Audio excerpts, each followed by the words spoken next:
Hi, and welcome to Deep Dive with Jamie Stein, where we take a deep dive look at all things reality TV, pop culture, and the world at large.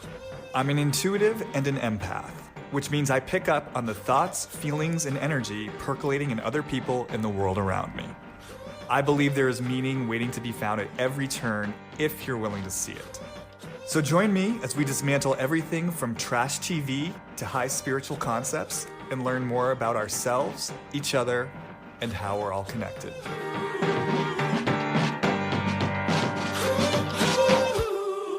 Hey everyone, and welcome back to another episode of Deep Dive with Jamie Stein.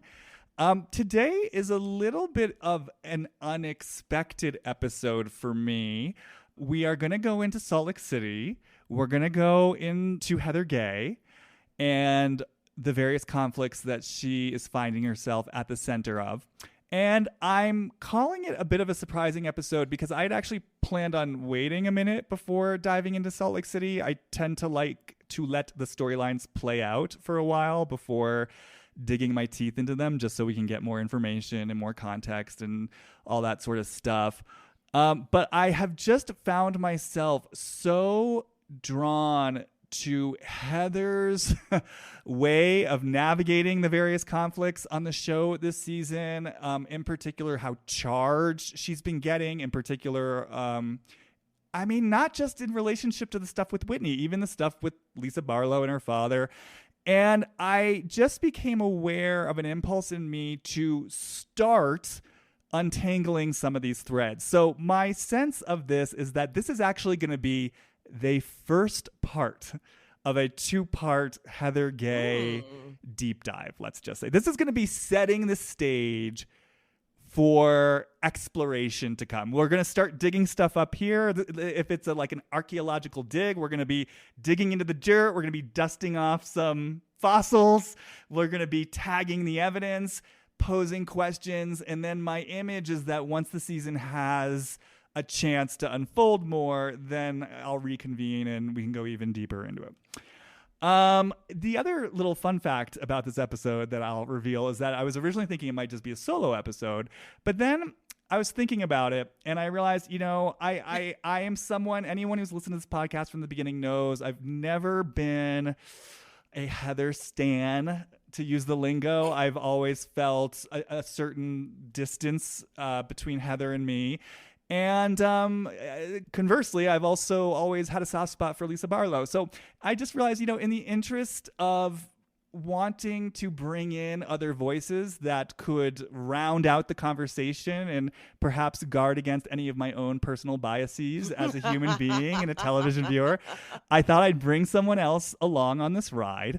And I thought, who better to join me than returning guest Emily Hanks of She Speaks Bravo, who I always think of as having very thoughtful, smart, and fair takes that tend to be grounded in what I would call the facts of the situation. She's someone who really looks at what's going on, and my experience of her is that, yeah, you are not swayed by whom you might happen to like or not like. Like me, you like to look at the nuts and bolts of what's actually going on and to draw your deductions from that. So I thought, who better than Emily to join me on this first phase of exploring the incredibly, what I'm calling, complicated world of Heather Gay. So having said that, welcome, Emily. Thank you. I love that. I'm honored that you called me fair. That's my favorite adjective to use to describe my opinions. Okay. Well, then I'm feeling it for a reason, right? Because you embody that and you bring that to your content. I pride myself on that. Yes, because I don't, even when I have a favorite, if the fact is reality TV stars are flawed and that's what makes them interesting. So even our favorites have to be flawed in order to be interesting. And so everyone is going to make a mistake here and there. Heather, her first season, like I was like, I am Heather. I relate to her. Oh my God. When Jen went all crazy at the 20s party, Whitney's 20s party, and was screaming and yelling, and Sharif was going to come pick her up, and Heather was on the phone trying to figure out where Sharif was. She goes, just look for me. I'm the flapper with cankles. I was like, oh, she's my person. But then we got to the reunion that first season, and I was like, okay, no, something's not right here. Mm-hmm. And then I came around on Lisa Barlow because Lisa Barlow triggered me because I was like, she's mean. I got, but then I realized this is what I always say. I'm a Heather Gay who wants to be a Lisa Barlow. Like Mm. she's got like Lisa Barlow would trigger a Heather Right. because Heather is, as you said it perfectly in your, I think you posted it yesterday or day before about what you were tapping into Heather. She's just, she's not centered in herself, as where Lisa Barlow is just perfectly centered in herself while also kind of like unaware a little bit too, perfectly unaware. But Heather's so aware. Heather is so aware of everyone around her.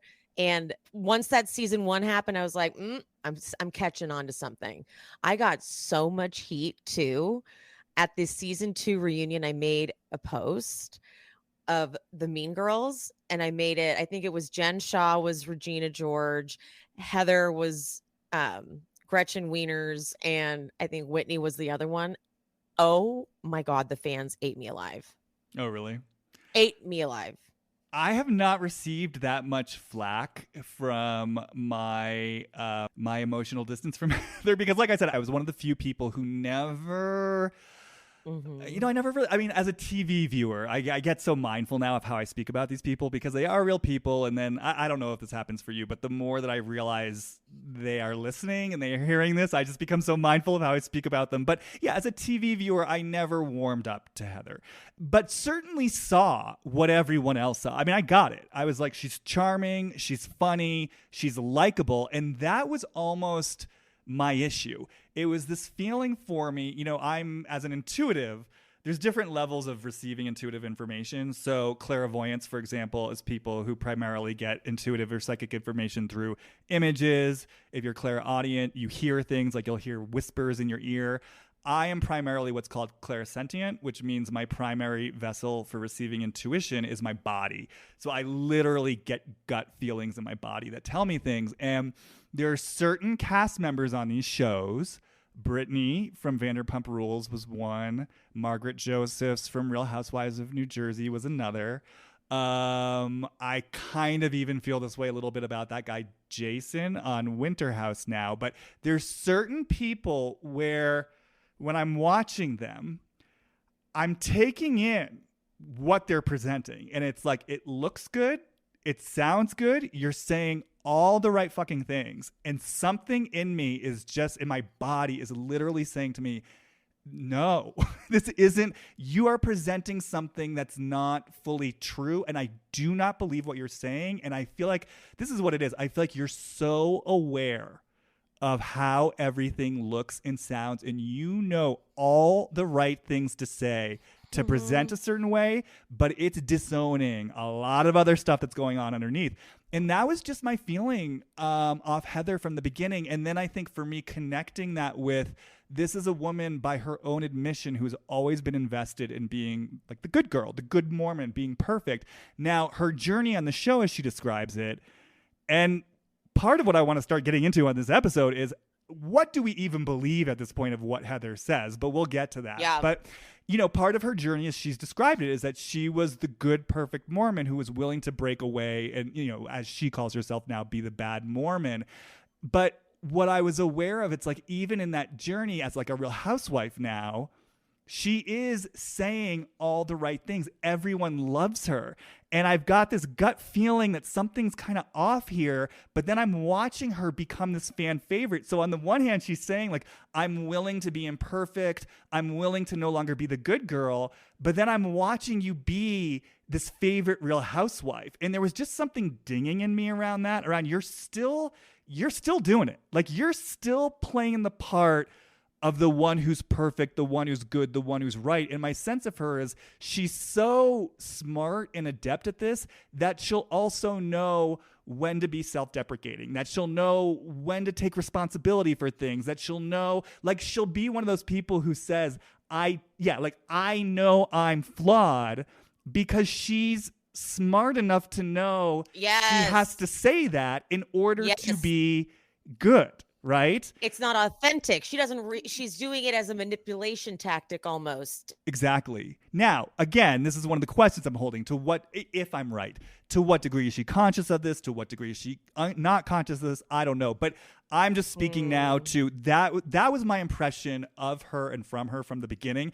And then to your point, yes, when that first reunion happened, those reunions, I don't know what happens to her in those reunions, Right? but they become a vehicle and a vessel for her rage where that mask starts to slip. And so then seeing that first reunion and then, watching her last season too, just the way that she was showing up for Jen, which to me felt like she was trying to stick it to Lisa Barlow, and then everything she and Whitney were doing around questioning Meredith's father's memorial, but then pinning it on Lisa. Like, so much started to accumulate. So by the time we got to the second season reunion, I certainly have had zero trust in her. And I kind of felt like everything that I've sensed in some way is playing out. But I will say, just to kind of wrap up my sort of introductory, catching people up to speed on where I have been at with Heather coming into season 3, I will say, even with all my doubts and even with my lack of trust,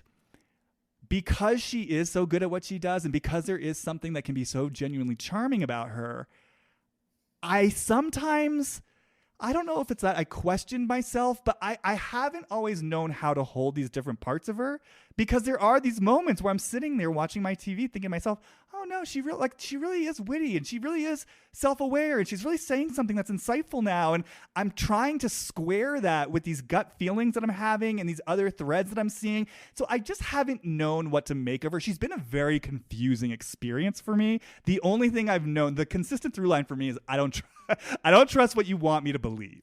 So that's where I was coming into season 3. So yeah, I know I just said a lot. Oh, no. My neck hurts from nodding along.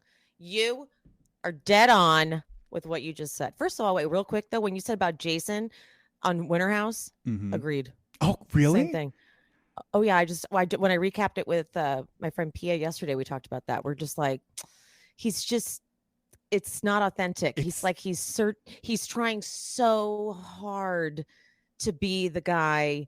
To just be the guy. The nice guy who cooks for everyone. Cooks and does everything. Like, he brought out the shots that Craig made, and then he was like cleaning up, and then he was it's just a lot. It's just, but anyway, that's another episode. What you were saying about once in a while, she's like, Heather, she's so self-aware. And I'm like, oh, okay, here we go. Okay, maybe she does. But then she contradicts herself to such extremes that I get so confused. For example, the opening episode, we get her going to lunch with Lisa Barlow, claiming that if Lisa calls, I answer. If she's scraping the bottom of the barrel to come to me, then it must be bad. So I'm like, okay, so how you're self-deprecating and saying you would be there for Lisa Barlow. You led the brigade against Lisa Barlow at that reunion. You were so excited that everyone was against Lisa Barlow at that reunion. Then, as soon as she gets an opportunity to take Lisa Barlow down, she jumps on it and hates her, because I am truly convinced, you couldn't tell me otherwise, that there was a major conversation that they were going to take Lisa Barlow down this season.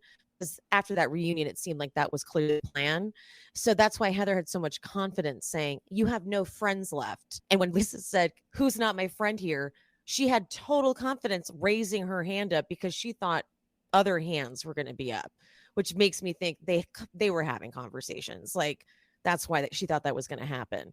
So then if that's the case, then why did you go to lunch with her at the top of the season? So it's like you were really trying to be friends with her, but then also were willing to be part of a takedown. So you stand for nothing then, Heather.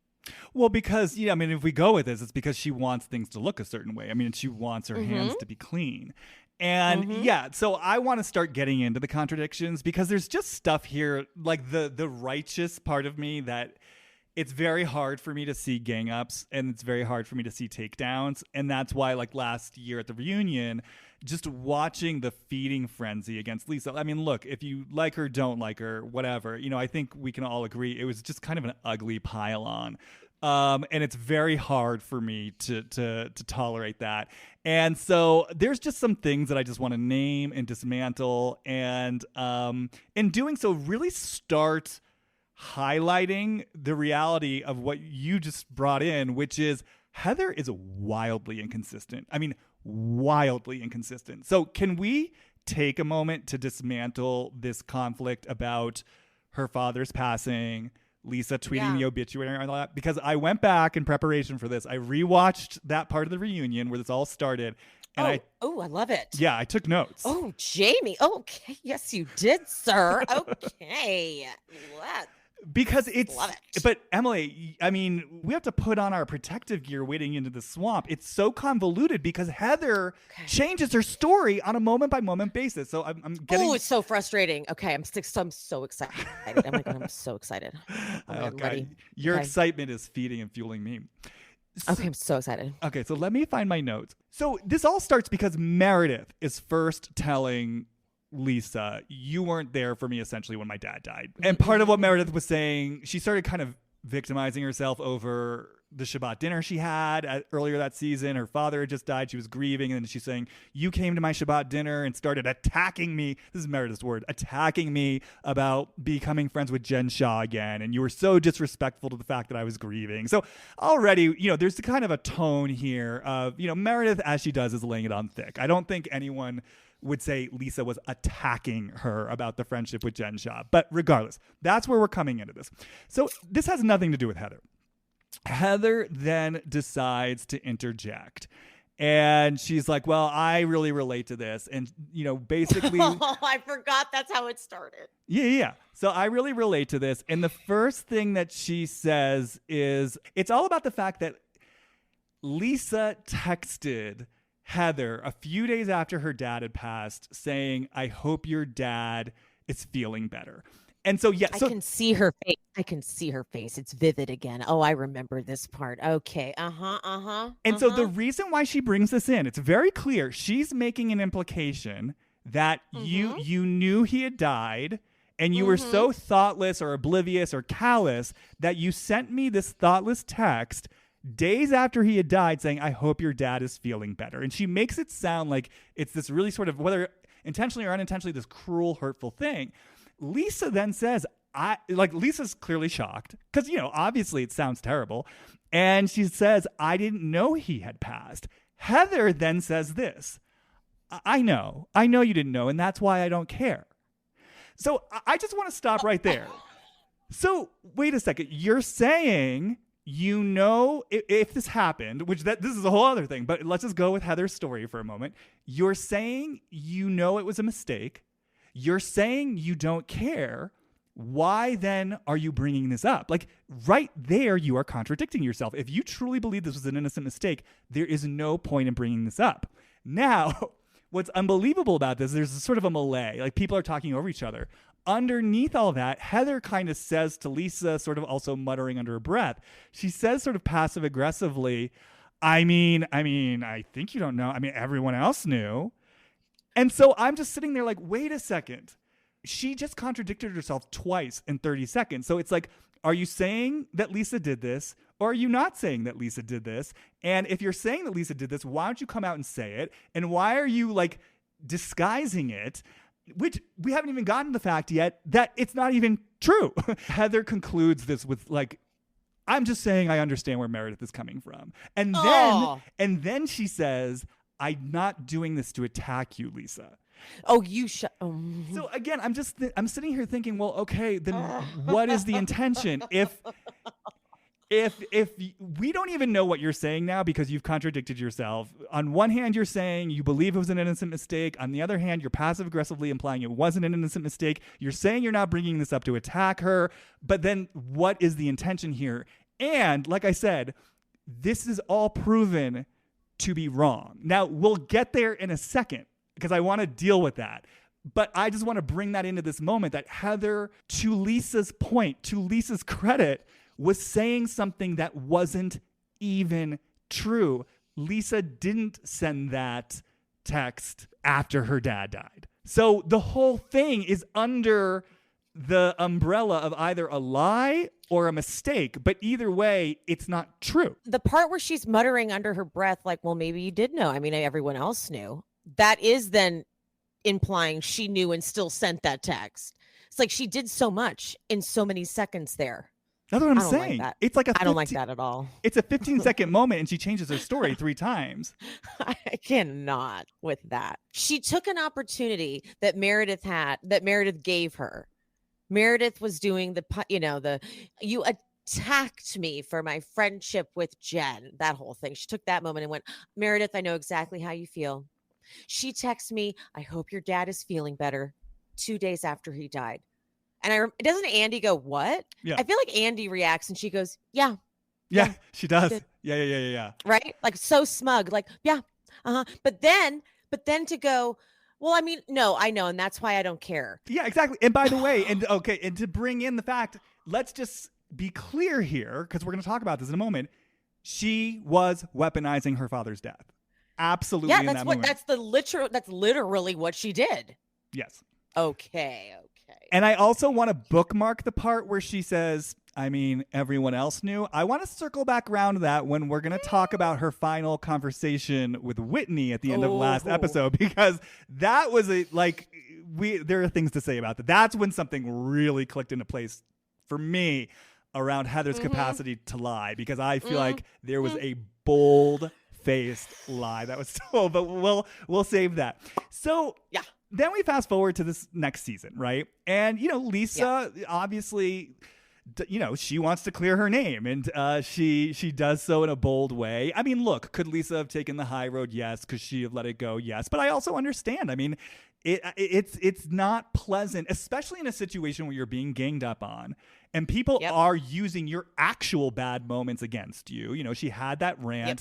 It became the fodder for them to kind of like rip her apart to shreds. And then on top of that, they're piling on things that she didn't actually even do. So I understand this impulse to kind of clear her name. Me too. And if we're going to give her the benefit of the doubt, I can also actually truly see the impulse that says, look, if I'm going to actually get on some sort of fresh page with Heather, I need things to be cleared. Now, maybe there's a different way she could have done it than sort of tweeting the obituary, but regardless, she's responding to what was brought to her. She's clearing her name. And I think what's important here is that Heather did weaponize her father's death, and she's the one who initiated a conversation around her father's death, right? Yeah. So I've got these notes, but it gets so convoluted that I get overwhelmed just going back into my notes. So let me just take a breath.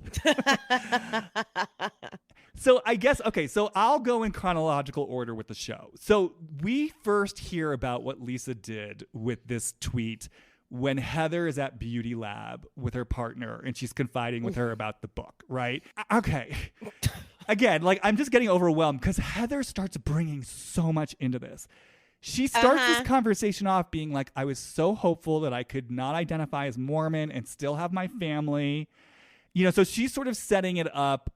Where she's going to go with this is like what Lisa did is continuing the fracture between her and her family. And she's talking about how she's writing this book and how she's scared the book is going to alienate her family further. And then she sort of points back to this recent ski day she had. And she says, my cousins came to my ski day and it just gave me so much hope that actually I can mend fences with my family and they'll be comfortable with me in this public role.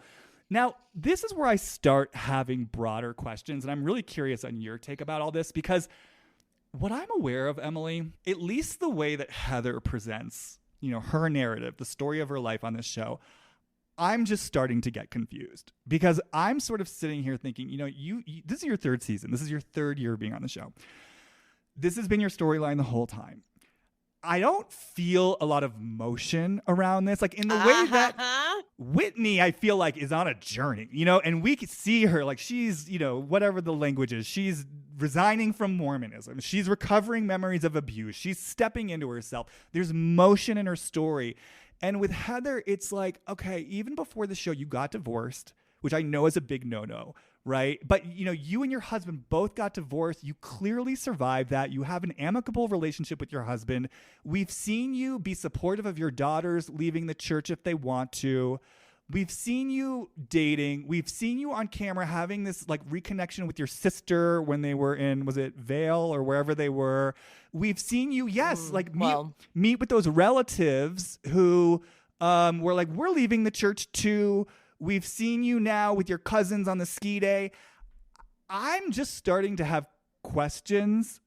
The way that she frames this still 3 years like into the show as I'm the black sheep of the family. I'm ruining everything. I'm the traitor. Everyone hates me. This is like, I kind of martyr myself in this way. As Jamie watching this, I don't know what else to say other than there's something about this narrative that just doesn't fully make sense to me at this point. It seems like from what we are seeing and hearing with our own eyes, your life has moved forward and onward, and there seems to be connection with your family, and I just don't, and you're 3 years into this. Like, I don't, so even writing this book, I mean, I get it. It's, writing a memoir where maybe you're talking about your family is different than being on the show, but I guess my final point in all this is there just, to me, feels a disconnect between the way she presents this and then sort of what I'm seeing of who she is today and also what I'm seeing on the show. And I'm just curious, where are you with her narrative? Have you been having a similar experience? Is what I'm saying making sense? Well, you're not wrong about, so there's more than meets the eye. That scene with her sister in Vale was not exactly so smooth. So her sister did not know that they were going to be totally like filming it. So she was kind of blindsided by it being a scene. And there was a lot of producing involved in it because she was more pissed at Heather than Heather wanted her to be. She had more shit to say to Heather, but Heather wanted it to be about the dad and about her not being the bad guy. And so Heather's got a very clear narrative she's trying to tell, but it's not, I don't think it's accurate. Remember when her brother said to her that he was really upset that he's like, I wrote you that letter and you never responded. Mm-hmm. And she's like, I couldn't. I was like, wait a minute. Hold on. Can we circle back to that? So he wrote you this long letter about how he's leaving the church or whatever, and you just didn't respond. That's fucked up. Yeah. In terms of what we're talking about, you are talking about being the black sheep of the family, the traitor, the one who everyone rejects. And then to your point, here's a clear case where someone in your family was reaching out to you and you're the one who's throwing up some sort of obstacle. Now, I want to be clear.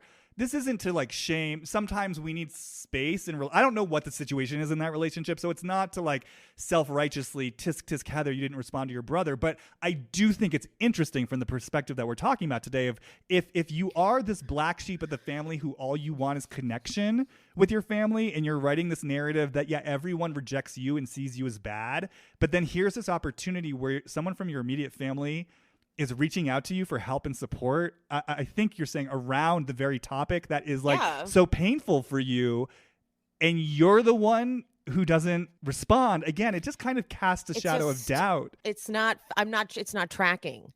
And then when that scene that we're talking about where she's saying that this obituary tweet happened, to finish off, I'm sure where you were getting to, is that she has the nerve to say that because of this tweet, her cousins now don't feel comfortable with, her coming forward with all this stuff in the book. I was like, wow, I get where you're going with this, Heather, but you just basically tried. She could not wait for Lisa to screw up. Basically, she couldn't wait for Lisa to screw up. And now this happens and she's going to she put way too much responsibility on Lisa with this tweet. Right. And so like, I want to speak about this from the macro perspective and the micro perspective that you just brought in. So from the macro perspective, yeah, absolutely. She's now blaming Lisa Barlow for the fact that her family can't handle her public persona, and it's Lisa Barlow's fault and this tweet's fault that they're going to be shattered forever. Yeah. So, I feel like it's so obvious. It's almost insulting to all of our intelligence to even say this out loud, but I feel like I got to say it.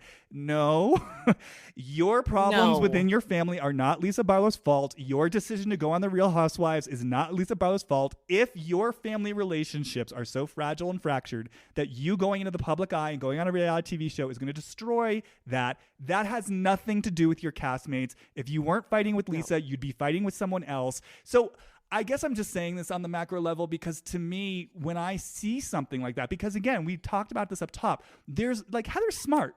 And there's a way she can say things and spin things where you really think of her as the voice of reason. And so I just, again, in the place where this episode is setting the stage for something, I want to point a bunch of red blinking neon arrows to this woman who often presents herself as the down-to-earth voice of reason is literally blaming Lisa Barlow for the fact that her family can't handle her public persona. Like, that is information that she, to your point, she's completely willing to deny self-responsibility. She's willing to scapegoat. And she writes what I would call really sort of like emotionally immature narrative fiction about what's going on. And so for me, I'm clocking that and I'm like, this is proof. We cannot trust what is coming out of this woman's mouth. Now, to bring this to the micro level that you just brought in, I just think it's so interesting that here she is literally blaming Lisa Barlow for, again, her family's discomfort with her public role in life. And yet you're saying she blindsided her sister with filming a scene that the sister didn't consent to beforehand. So I'm just sort of sitting here like, oh, but it's Lisa's fault they have a problem with you being on a reality show. It has nothing to do with you and how you're navigating it and what you're saying on the show and how you're bringing people into it or not bringing people into it. So again, it's like it's the macro level and it's the micro level of just the blind spots, the lack of self-responsibility. And also last season, with the memorial service for her dad, or the celebration of life or whatever, that was supposed to be filmed, but her family ended up pulling out of it. Like she is absolutely the black sheep, but there's more to it than she's definitely keeping them protected and stuff, but there's more to it behind the scenes for sure than we ever get privy to, which is why it's a very weak storyline for her. We're not allowed to really get the full story because she won't tell us the story. She's still protecting, quote unquote, protecting them, their privacy. So then why is it still your storyline? See, I wonder, I'm sure part of it is protecting their privacy. I also wonder, though, how much of this is about protecting their privacy and how much of this is controlling the narrative. How much is it protecting you? Yeah, because once things start to come out, are your stories and narratives going to get unspooled? And we're going to get into it. What I am seeing on this season is when Heather Gay's narratives that she's constructing get unspooled, she cannot handle it. Yeah. And the other thing I'm seeing too is like her go-to self-protective mechanism is to find a bad guy to point a finger at, to like deflect away. Oh my God, totally. So I'm just full deflection. So I'm taking in this information and I'm just like, okay, so again, how much of this is about protecting her family and how much of this in the place where I don't trust Heather's perception of things anymore, because again, she's like making things up about when text came in about her father's passing and then saying, oh, I know you didn't know. Actually, I do think you know. Like, I don't trust what comes out of her mouth. And so, how much of this is about protecting the family versus how much of this is sort of keeping a house of cards? And I think to both of our points, maybe part of why we're not getting any real motion in her storyline with this family is because she can't really afford for there to be real motion because it might be the thing that topples the stories she's been spinning. Exactly. And we'll get there. I mean, I know I produced some content about this recently, but I think this might tie into why she's getting so triggered by Whitney, because I think Whitney's living something now that Heather has been playing at, perhaps. But I have a question. I have a question for you. With the sister thing, do you know why the sister was pissed at her? I'm so curious about that. Do you know what the beef was the sister had with her? Well, it was basically the way Heather cut her off, because Heather totally cut her off. They all cut her off. So it was kind of like, where the fuck have you been sort of deal. There was more, I mean, to be, Right. I'm remembering. Okay, sorry. I forgot this. Yeah, okay. So it was more of that dialogue than they wanted for the scenes. So just to remind people, because I had completely forgotten this sister, she was someone who had left the church, and Heather, a while, like at a young age, and Heather kind of banished her. Yes, because Heather was still a good Mormon. Because can I just say what's coming through me now? You know, in this place where we really, and again, we're going to get into this more as the conversation continues, but where Heather does tend to want to point fingers, and she does tend to want to find a bad guy to collude against. It's us versus them. I'm good in relationship to you, the bad friend, the bad person. I'm suddenly really sensing the possibility. I mean, we don't know that this is true, but the possibility that if Heather, when she's still in her good Mormon era, and you're a family member who's left the church, I mean, I could see the possibility of her. It's not just kind of like out of sight, out of mind, that she's vilifying you. Yeah, she's enraged with you. I mean, again, we're going to get there in a few moments, but I can't help but notice this season 2 different times she said to people, "You're going to lose me forever." So there's some sort of language she has around, like, you know, punishing people by like withdrawing her, you know, her amazing love, I guess is how she sees it, her amazing goodness, you know. And so there's just something here for me all of a sudden about, I just wonder how ugly that behavior might have gotten. I wonder how sort of mean and unforgiving she was towards this sister. And I wonder, is this part of the sister's beef of, is this something that's not being fully owned, of like, oh, now Heather's writing a new story. She's leaving the church, you know, and now she wants to make amends. Have you ever had an experience of that? It's kind of like Dorinda, you know, like where someone acts out really viciously towards you, and then they sort of understand what they've done and they're ashamed. They don't really want to take full responsibility for how cruel and vicious it was, because it's going to sort of take them into that place of shame. And so they try to like make amends, but they're not really dropping into how deep it actually went. So for you on the receiving end, it doesn't actually feel like they're really making amends. I mean, this is all me spitballing, but I can just suddenly feel the possibility of patterns like this. Yes. So it was that. So the sister wanted to talk more about that than Heather obviously wanted to. Because it goes against Heather's narrative. Yeah. And this is kind of my main thing with Heather. My main point, my main constructive note for Heather throughout all of this has been, it feels like she is unwilling to really let herself know those parts of herself that get ugly. Like, the hypothetical example that I just illustrated, to me, that would be a perfect illustration of it. Like, I'll recognize it's like what we were talking about up top. Like, I'll take some accountability, you know what I mean, to make it look good, to make it sound good, but I'm not going to go into the depth of the spite, the contempt, the hatefulness.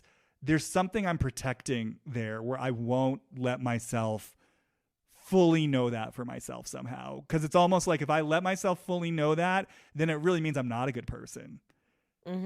Rather than understanding, you know, actually, this is my humanity. We all have hate. We all have spite. We all get ugly.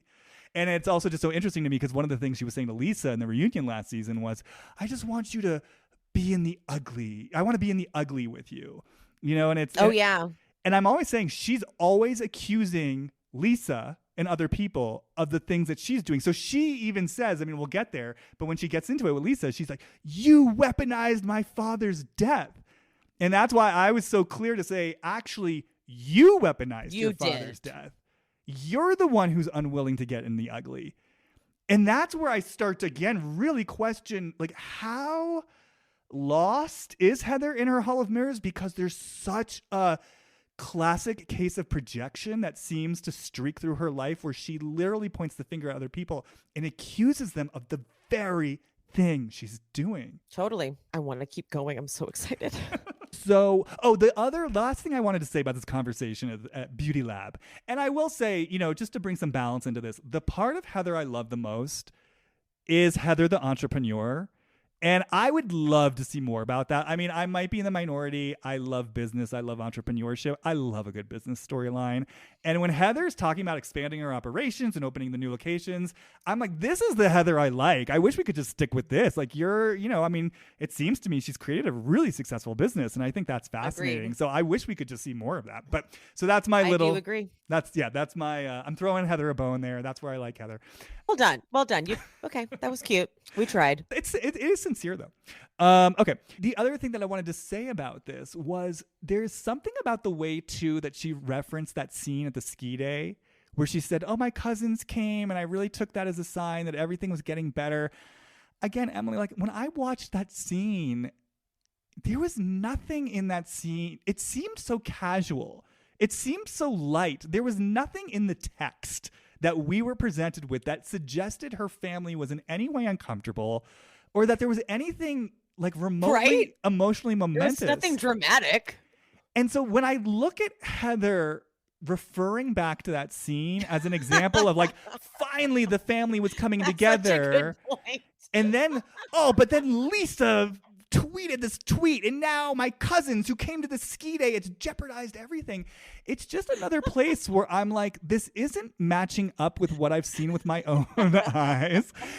I'm laughing because it's almost comedic how she's like, and then you saw they finally showed up. And it's like acting as if it's this big dramatic thing. And then you're right. The clip, like, all we saw was them being like, hey, Heather. No, that's it. Well, that's what I'm saying. It wasn't a big deal. It's almost like this childlike, again, like she's writing these childlike fictions on the show. You know what I mean? And using. It was so not a big deal. And now she's like, did you see that? They showed up. That's so funny. I'm dying. And the way she reduces that non-eventful scene in Lisa's tweet, it's so reductionist, the way she uses that to craft a story and a narrative that her family was finally coming around. And Lisa Barlow botched it all up. Now I'm back at square one. So now I have another season where I get to talk about how my family isn't there for me. And I don't mean to make light of this, because I'm sure she's had a painful relationship with her family, but it's just to say something's not adding up here. And she does kind of feel true. She feels like a Lisa Vanderpump to me. It's like she's just starting to feel like she's writing these fictions with the show. And then, again, weaponizing it to make someone else a bad guy. So true, though. It's like, now that you put it like that, it's so ridiculous that she did that. It's like, when I think about them showing up, like, it was so not an event. Like, they had no footage to even use. They were like, and then her cousins came. Yeah, there was no tension. There was nothing for them to use. They were like, hi, my cousins. Hey, Heather, what's up? And that's all they had. You know, they would have used footage if they had it, but they were just like, cool, we're gonna be over here. We're gonna have some chicken wings over here after skiing, and that was it. And then Heather acts like it was such a monumental experience that they finally showed up, and then Lisa ruined it. It's like a comedy, actually. It's so funny. But what I'm saying too is like, yes, I was rolling my eyes during that scene when I first watched it, just in terms of like her blaming Lisa for everything.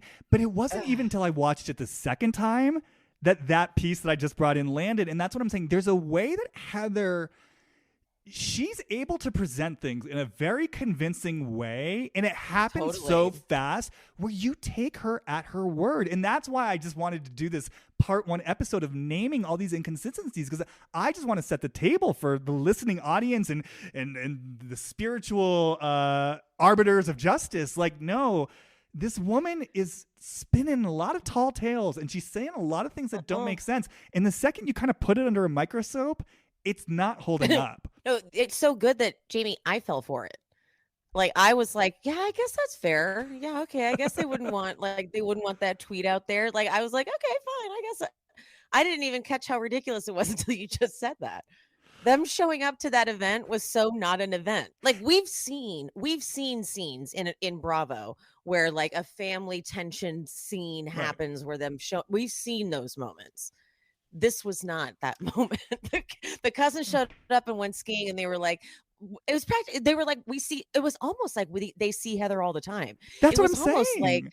It was almost like they were like confused. Like, they didn't get the memo that they were supposed to be like the long lost cousins that never show up. They were like, we saw you yesterday. Like, I don't understand what's happening. Like, they didn't get it. They didn't know that that's the role they were playing. Well, and also, like, perhaps excited to be on the show. Like, they kind of seem like they were having fun.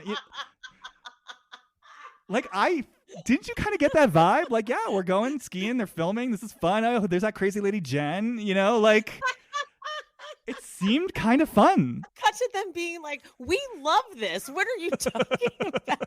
Heather's like, shut up. If anyone asks you, you hate it. And what's so crazy, though, is if Heather just left that part. Look, if Heather just come to the table being like, Lisa tweeted this thing, and I got a call from one of my family members just feeling like it was distasteful. And, and didn't have to even frame it as Lisa ruined everything and how dare she, but just was like, Lisa took this action without thinking about the potential consequences for other people involved. Then it's like, oh, that's totally fair. And you can have that point. Right. But it's your driving need to like vilify Lisa and make her this like Machiavellian bad guy who's single-handedly destroying everything in your life that's good, that you start to just completely lose the plot. That's a really good point. You could have taken it to like a normal place. Like, yeah, and actually one of my cousins actually was pretty bummed out. She did call me. Not, now it's ruined. Now the book that I was going to release is canceled, which is practically like where she took it to. It's like, oh God, now you really, she set her, basically what she did was set herself up for more storylines. She's That's like, what I'm saying. and now all of these other family members I haven't mentioned yet are mad at me too. That's what I'm saying. We're back at square one. It's like, it reminds me of my script consultation days where I'm like, this is a conflict. It's a non-starting conflict that goes nowhere. You're writing a story that's just going in circles. Like, the conflict has to materialize. We need motion in the story. And again, Whitney Rose is telling a good story this season. She's doing better. Her story's moving. It's going places. If Heather and Whitney were screenplays, Whitney's got my stamp of approval for her screenplay, and Heather's screenplay needs some work. She needs to liberate her stuck conflict and let it actually go somewhere. Okay, let me return to my notes. Unless, was there anything else you needed to say? No, that was perfect. Okay. So the other thing I want to say about what she's bringing in with this dermatologist, right, is she's also completely skipping over the fact that Lisa did actually prove that Heather was wrong at the reunion, that she didn't. Oh, she leaves that out. She totally leaves that out. And not only does she leave it out, she skips over it and moves right to, okay, Lisa, I hope it was worth it. Like, you got vindicated. And so it's like, again, she's completely skipping over the part that says, oh, wait a second. I did make a mistake, and let me look at the potential impact that may have had on someone else. And so again, it's this notion of someone comes in and actually has tangible proof that starts to dismantle Heather's narrative. And where does she go with it? She immediately victimizes herself. And then, oh my God, this is why I'm saying it gets so convoluted.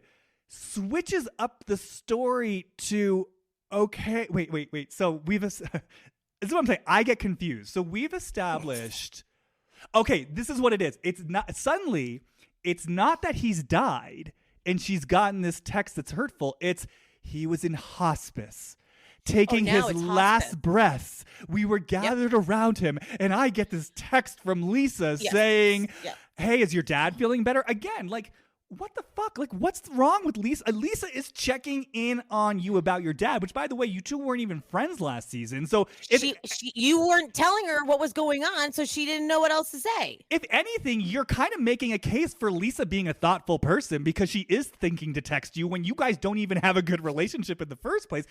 But it's like, this is what I'm saying. It's so convoluted because it's not just the complete lack of ownership that she did get it wrong and she made Lisa look bad to the extent that even Andy clutched his pearls.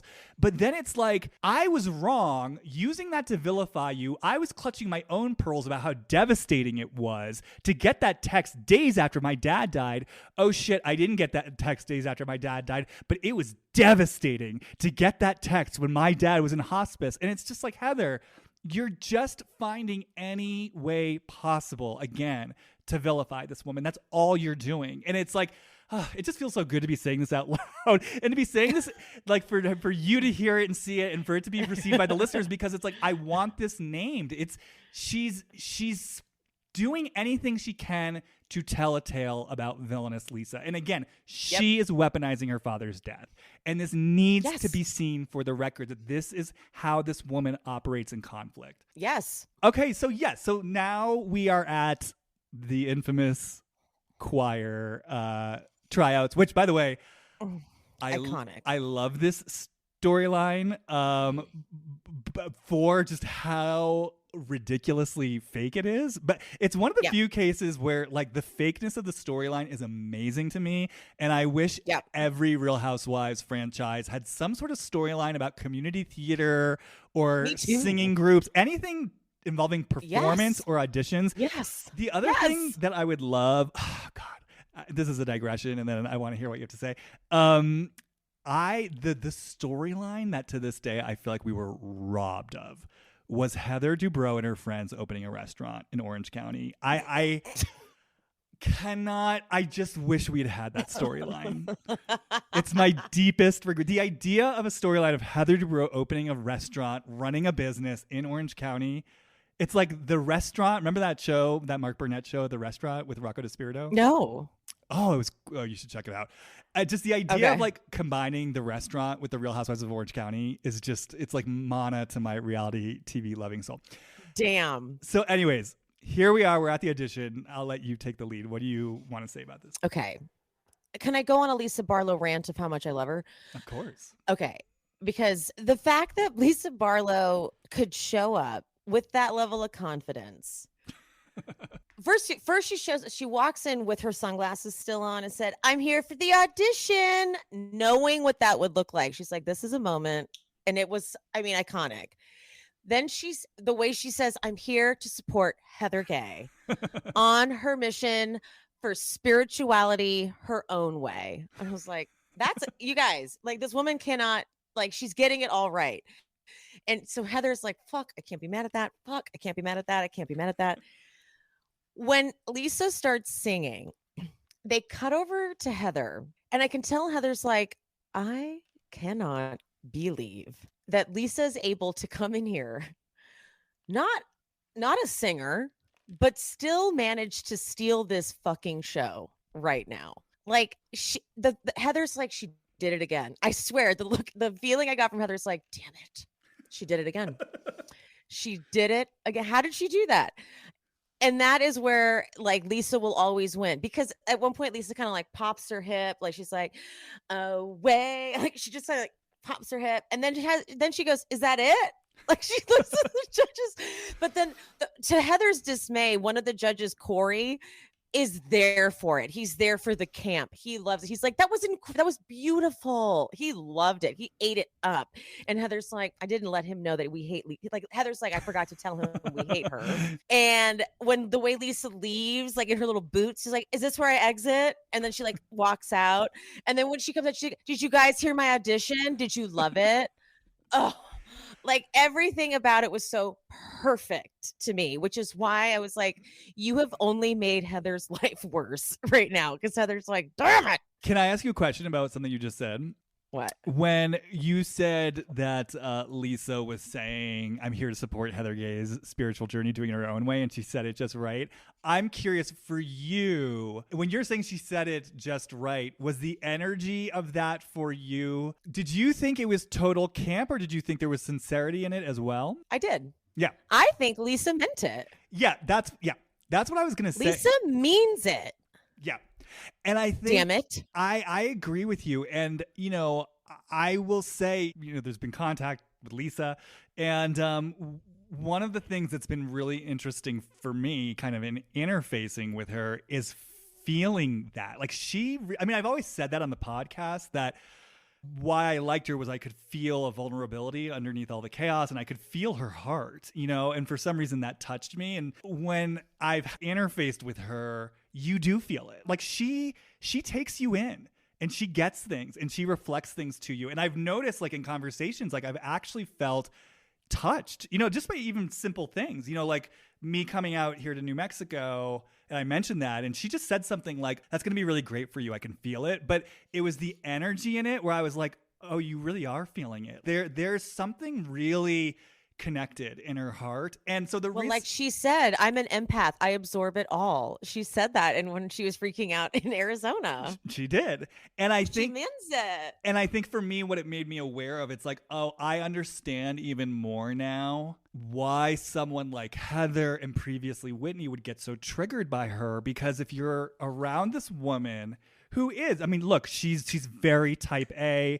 She's got it all together. There's that kind of like, even though I'm sure she would argue this. There's that veneer of like perfection, like I'm doing it all right. I've got my shit together. And so, there's a way, obviously she's made them uncomfortable, right? But then you pair that with someone who does have this heart connection and there's this sensitivity in her and you can feel it.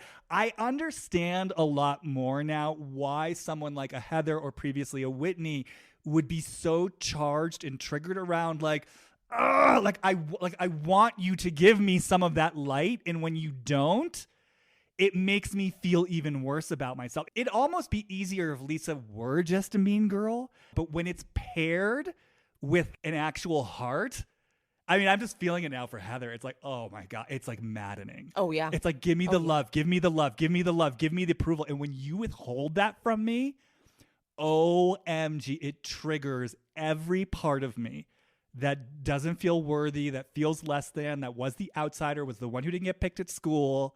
It's like the worst combination. Yep. Oh yeah. Once they do eventually, I don't know if I'm skipping ahead for you, but I when want to talk they about do eventually.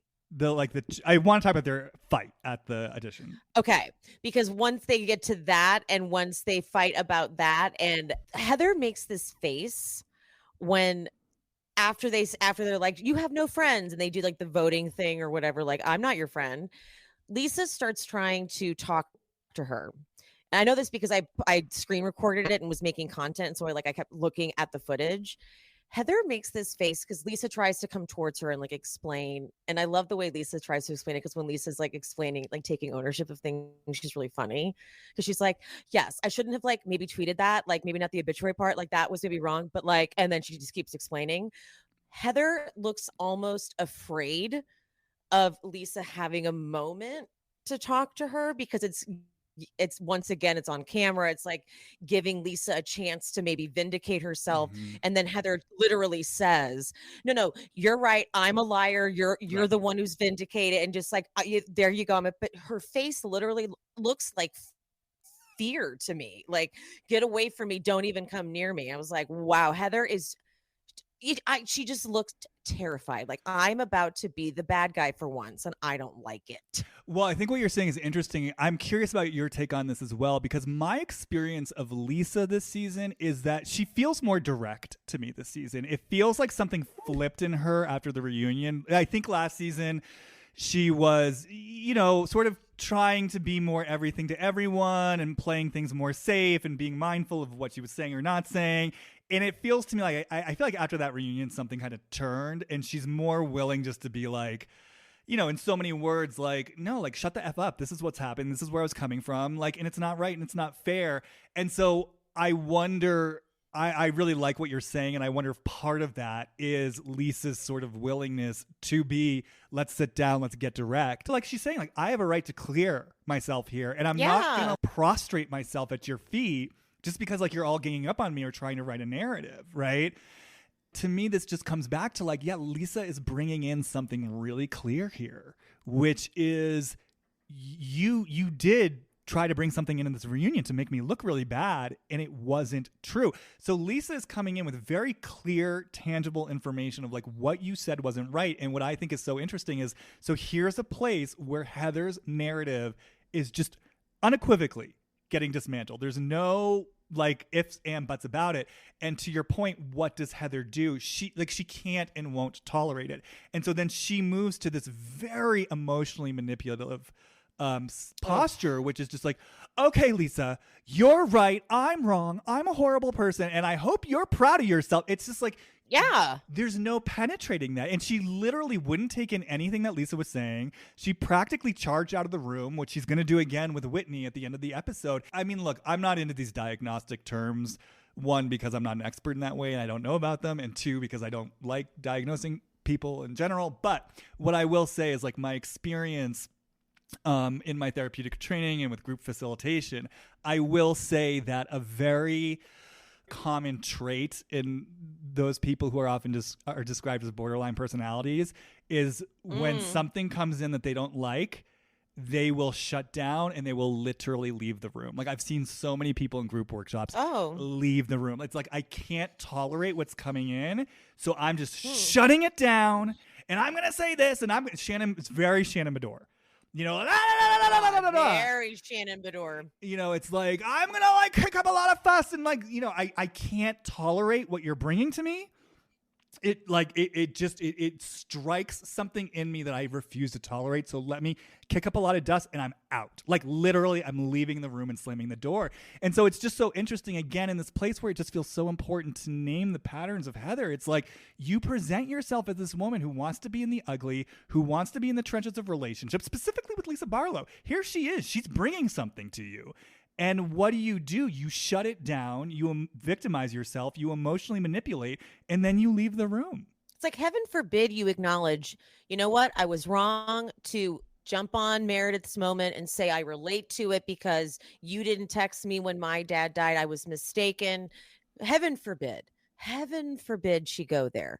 Nope. She's just upset that, you know what it is? It reminds me, it's like a guilty conscience. Yeah. It's like she knows, and like now she's got to be hyper defensive over it. Very textbook. That's what I'm saying. It's like, I think there's a particular place where Heather gets caught that then unravels everything. And I think the place where she gets caught, it is that sneaky part of her where there really is like a, you know, what I would call like a dark intention to do harm. And by the way, when I say this, like I really don't actually mean this in a way to vilify her. We all have this in us. Like there are all moments where we want to hurt and harm. That's part of humanity. I think with Heather, to me, it just feels so toxic because, you know, with someone like Heather, and look, she's not the only one. I think when you're someone who's so deeply invested in being the good girl, that aspect of you becomes such a threat to your system. And so it's like it can exacerbate it because it gets driven that much deeper underground, right? Like, so someone like me, I'm an interesting person. I'm an interesting person because, you know, like I've done a shitload of work on myself, right? I've got therapeutic training. I do spiritual work. But what's interesting is, like, in my life, I've always been the opposite of the warm and fuzzy person. Like, I've kind of been contrary. You know what I mean? Like, I'm the kind of person who's like, I'm sort of,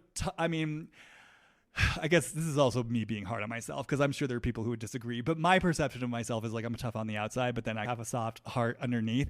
And the reason why I'm saying that, though, is in my work, like when I was going through my training with my peers, it was never hard for me to own those darker aspects of me. I have no problem saying, you know what, in that moment, I was hurt and I was trying to hurt you and I had a negative intention and I'm sorry. Like, I have no problem saying that because I've always identified kind of as the rebel and the rule breaker. But if you're the good little girl, you know what I mean? It's almost like, as Heather, what's coming to me, if people find this out about me, this is where I get caught. Not just caught like, oh, you're caught doing something. It's like, oh, sorry, there's something coming through. I'm just trying to find the language. What is this? It's like in some place where in this place where I have to be good, I've internalized that there's something in me that's actually bad. Because that's the contrast, right? Like, I can only be good if there are parts of me that are bad. And so if there are parts of me that are bad, like this place where I get sneaky and vengeful and duplicitous, it's almost like this is where something could get, that's what I mean. This is where something could get used against me. I get caught and it's going to be used against me. And it's where I'm going to get like somehow like, punished, terrorized, told I'm bad. It's proof I'm bad. No one can know this about me. So it's like sort of this self-perpetuating cycle, right? Because in the place where she's been told, they're like, look, Heather, you have to be good. And that means disowning certain parts of you, and certain parts of you are bad. Of course, she's going to be pissed, right? Any of us will be pissed receiving. It's not fair. So then those parts of herself get driven underground. And in the place where she's angry, and that anger needs somewhere to go, it wants to get mad. It wants to vilify, especially if you're someone like Heather, who clearly, like, first of all, I mean, just even look at her body. Like, she's got so much energy in her. You know what I mean? Look at the way she freaks out on Whitney. She's got a lot of strong energy that wants to move through her. So I can imagine this is someone who actually, when those messages were coming in, probably wanted to say, like, back the fuck off, like she did with Whitney. That probably wanted to move towards someone saying, don't tell me I'm bad. Right. But it had nowhere to go. So instead, it's got to like work behind the scenes and undercover. And then the self-fulfilling cycle here is that she then believes, because I have these parts of me that are duplicitous, that are sneaky, that tells lies, there is something in me that's bad, and that can't be seen, called out, because that's where I'll be exposed and I'll pay a price for it. Is this making sense? Yeah. Yeah, no, I've same as you, never been afraid to own up to my dark moments. Never been afraid to say, yes, I did do that because I was intentionally trying to hurt you because I was X, Y, and Z. Like that's something I've always been okay owning up to. But the people that don't ever want to admit any kind of flaw or fault, someone like Heather, who's trying so hard to hold on to an image, what are you hiding? What's down there, honey? What you got? What you got down there that you're keeping from us, from yourself, even? And so, I know a few things that are from her past that she's trying to keep hidden. There was some social media activity that has since been deleted from a while ago that one of the cast members may have a screenshot of. Oh, those screenshots. Is it? Ask a question. Go Well, ahead. I was just going to say, is it, I mean, I'm not, yeah, obviously, I don't want you to reveal anything that does not feel right to reveal. But I'm curious, is it connected to this energy that I'm picking up? Because when you say like a part of herself that can't be seen, like for me, the flavor of it for Heather is, yeah, there is something in her that feels very duplicitous, very deceitful, like very like, I'm going to get you, like in a really deep way, vindictive, like destructive, like that's the word. Like it just feels dark, and I'm curious if this is connected to that. It's not so. The things that the thing that I know about is not an action. It wasn't something it wasn't something she did. Okay. It is language she used. Like problematic, politically incorrect language. Yeah. Okay. And it was and it's also, I've also heard some other things about her that things that she says, things that she does that still is a bit problematic and questionable. It's clearly just kind of how it comes out. She's just not, deep down, I don't think she's as kind-hearted as we think she is. Right. And that's kind of been my point all along, because I could also, Yeah. I mean, I remember instances of where she says things that are just, that's what when I said at the beginning, she says everything that sounds right. That I remember way back when, I mean, and it's tough to talk about this because her response was actually quite gracious and wonderful. I'm just saying it pinged something for me. Back when the show was like first announced, someone took a cheap shot and made fun of her for looking like a transgender woman or something like that. And she was great. Yes, I loved that response she had. Yeah, she had a very beautiful response, which is just like, well, what a compliment. Like, I support the LGBTQ. I mean, I forget exactly what she said, but it was just very non-triggered, very supportive of the trans community. Like, she handled it perfectly. But I tell you, Emily, like, again, from the intuitive perspective, I just was like, this is so smooth. And I want to be clear about what I'm saying. It's not that people can't have a gracious response. It could have been someone else, and I would have been like, oh, that just feels really gracious. I'm saying with her in particular, it, just like with Britney, I believe there are perfectly charming, naive Southern belles, you know what I mean, who genuinely have hearts of gold. I just don't think that's Britney. So yeah, when Heather kind of gave this perfectly worded response, I remember again, clairsentient, it hit my gut. I was just like, something about this, it just feels too perfect to me. So it's just interesting to hear you say that because... Yeah.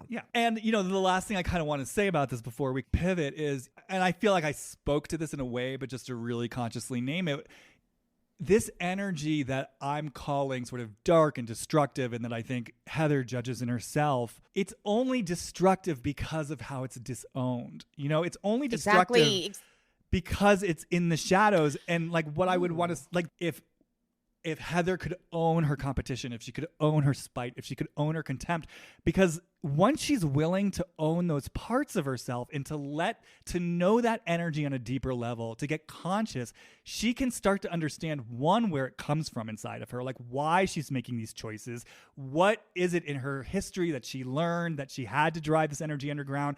But then, like I said, it's like, Heather, to me, I mean, that's the thing. She doesn't feel like a good girl. She feels like, I'm I don't know exactly what she feels like, but she, like I said, she's got a lot of strong, powerful energy. She feels dark, not in a bad way, in the same way I've got a lot of dark energy, and I use it to navigate these women and my clients. Like, I hold space for the shadow aspects of people. Heather feels dark, and it feels like, yeah, she wants to be body. She wants to get laid. She wants to swear. So it's just like this energy, it's energy that wants to move in a constructive way. It is only destructive because she judges it, she disowns it, and then it creeps around in the shadows trying to like make everyone pay for the fact that she has to be this good girl, and she's pissed as hell about it. Totally. I had to write that down. It's only destructive because of how it's disowned. That's a great phrase. Yeah, I mean, I think that's the truth of everything, so I mean, that's a good quote for so many things, but it's true.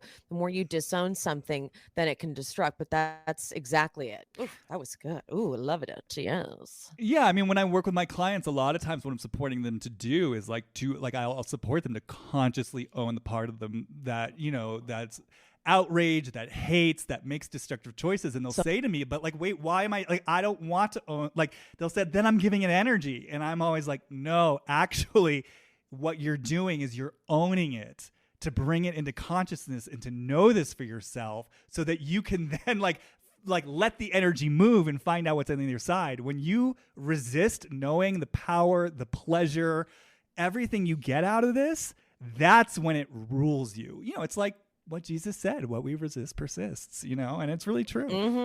Was that Jesus? I thought that was Jesus. Is it someone else? I thought that was like a Jesus. Didn't he say? I thought that was an AA phrase. Well, AA is very God-centered, right? And that's what I'm realizing. I'm like, did they get that from Jesus? Okay. I thought it was Jesus. I'm attributing it to Jesus. Okay, well, go Jesus. In honor of LDS, I'm attributing it to Jesus. Yes. Okay, well, so then shall we pivot to the Whitney stuff? Do you feel like we covered the Lisa Barlow's death of it all? Yes. We got a lot of mileage out of that. Yeah. Well, I mean, there's a lot of mileage in it. Experience Ant-Man and the Wasp: Quantumania in 3D. Scott Lang, you have a daughter. You're an Avenger. But out here, you're out of your league. On February 17th. Kang's a monster. He can shatter existence. An Avenger I don't care what he can do. I'm getting us home. must face a conqueror. You may not want her to watch this. I'm sorry, Cassie.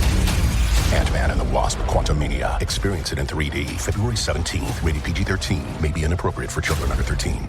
So, I mean, I'm getting overwhelmed again. What do we even say? Where do we even start? So I actually even DM'd you, I think, when this episode first aired, because I was initially so confused by how this fight started, what they were even fighting about. And I feel like now that what I dropped into on Instagram was Heather's reaction to Whitney disclosing her recovering repressed memories of abuse. Because I know for me, and I know other people felt this as well because I got DMs about it, Heather's reaction felt a little strange. It didn't feel to me like shock. It didn't feel like concern. To me, it felt like she was triggered when Whitney was bringing this out.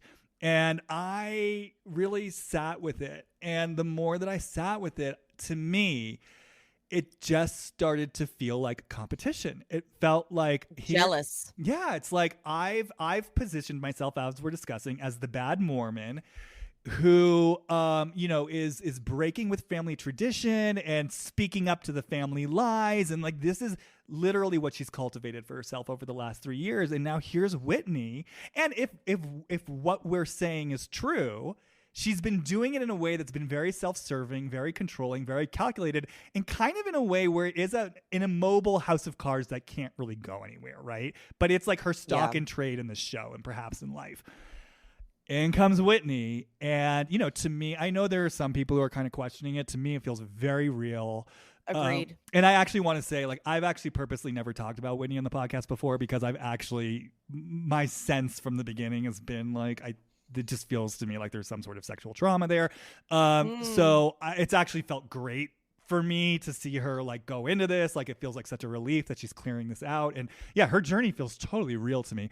And so to see Whitney come into this equation with these memories and this story, and she's connected to it, and it's emotional and it's raw and it's real. I just kind of felt from Heather this place of competition of like, wait a second. This is my domain. I'm literally writing a book about it.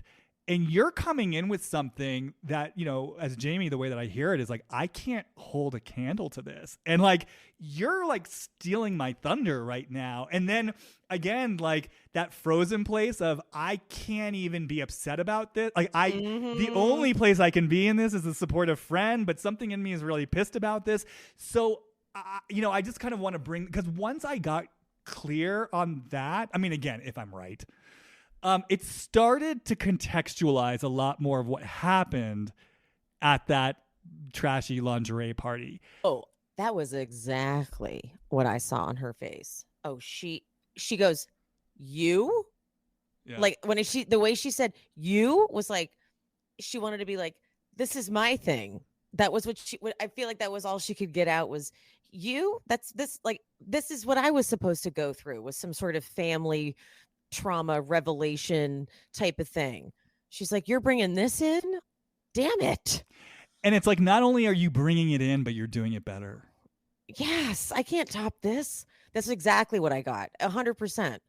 Oh, wow. Yeah, it was to me, it's like there was no other way to interpret it. So anyone who didn't get that, I'm like, she wasn't even good at hiding it, guys. Well, it was it was like, Heather, do you want to take 2 on that? Because this was really, you did not do a very good job in that scene, girl. Wow, you didn't even have to drop in for it. You were just like, this is the take. I was like, whoa, girl. Like, she was like, you? Okay. Why didn't you tell me this off camera and let me know this was going to be your storyline? Because this was kind of my thing this year. Mm-hmm.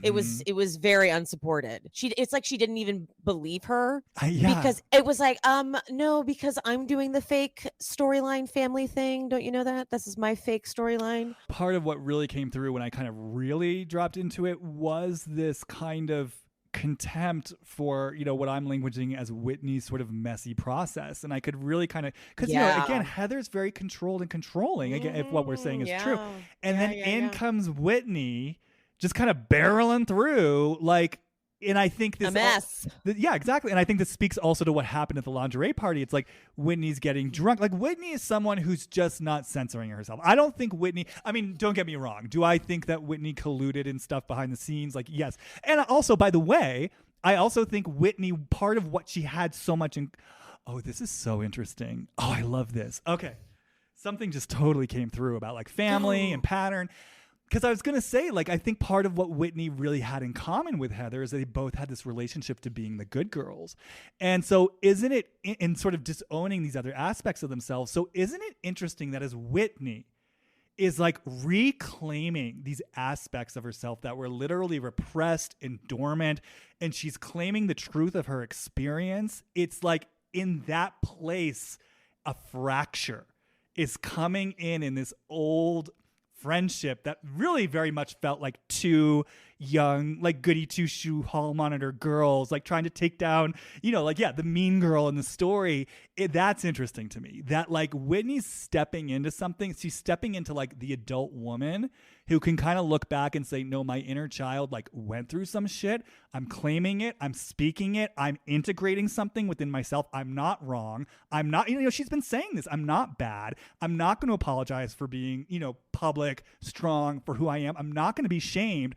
And this is the very moment that now something fractures in her friendship with Heather. I think that's really interesting. Well, okay, so before they go into that trashy lingerie party, Whitney telling her about the scene that she filmed with Meredith, right? She's like, went over to Meredith's, and Meredith brought up that she's heard rumors. Oh, wait, maybe I'm remembering this wrong. Doesn't she tell Heather she's telling Heather about that scene that she filmed with Meredith. And then she says, doesn't she tell her about the rumors about sucking dick for courtside seats? Yeah, see, this is what happens. Whitney kind of gets things confused. So Meredith brought to her the rumor, I laugh every time, the rumor that Lisa was exchanging sexual favors for Vita Tequila. In response to that, Whitney says, oh, I heard a rumor that she was giving sexual favors for these courtside tickets. Whitney, I think because she was drunk and she was just kind of unhinged, she said something along the lines of Meredith said the rumor about the courtside tickets. Yes. Meredith clarifies that's not the case. And in this whole clarification process, and so in that, Heather says something like, I've never even heard these rumors, because somehow she got roped into it. And that's when Whitney says, what do you mean? Like, you were there when I heard the rumors. Yes, you did.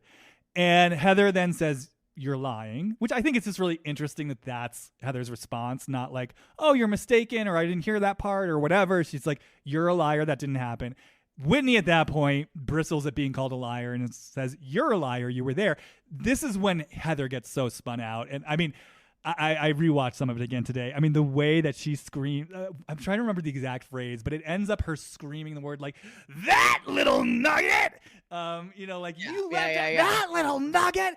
And I just want to say, okay, I'm saying so much all at once. I'm just following my own stream of consciousness. But, because a lot of people were still like on Heather's side, quote unquote, after this episode. And I'm just looking at it, I'm like, her reaction was so over the top. I mean, for me, I don't know how, it's just regardless of whether Whitney's being messy, whether Whitney's misremembering, whether Whitney's doing something that's sloppy or unnecessary, just the fact that Heather spun out in the way that she did shows something's getting triggered here. Like, this is not a woman who's just in the midst of some simple misunderstanding.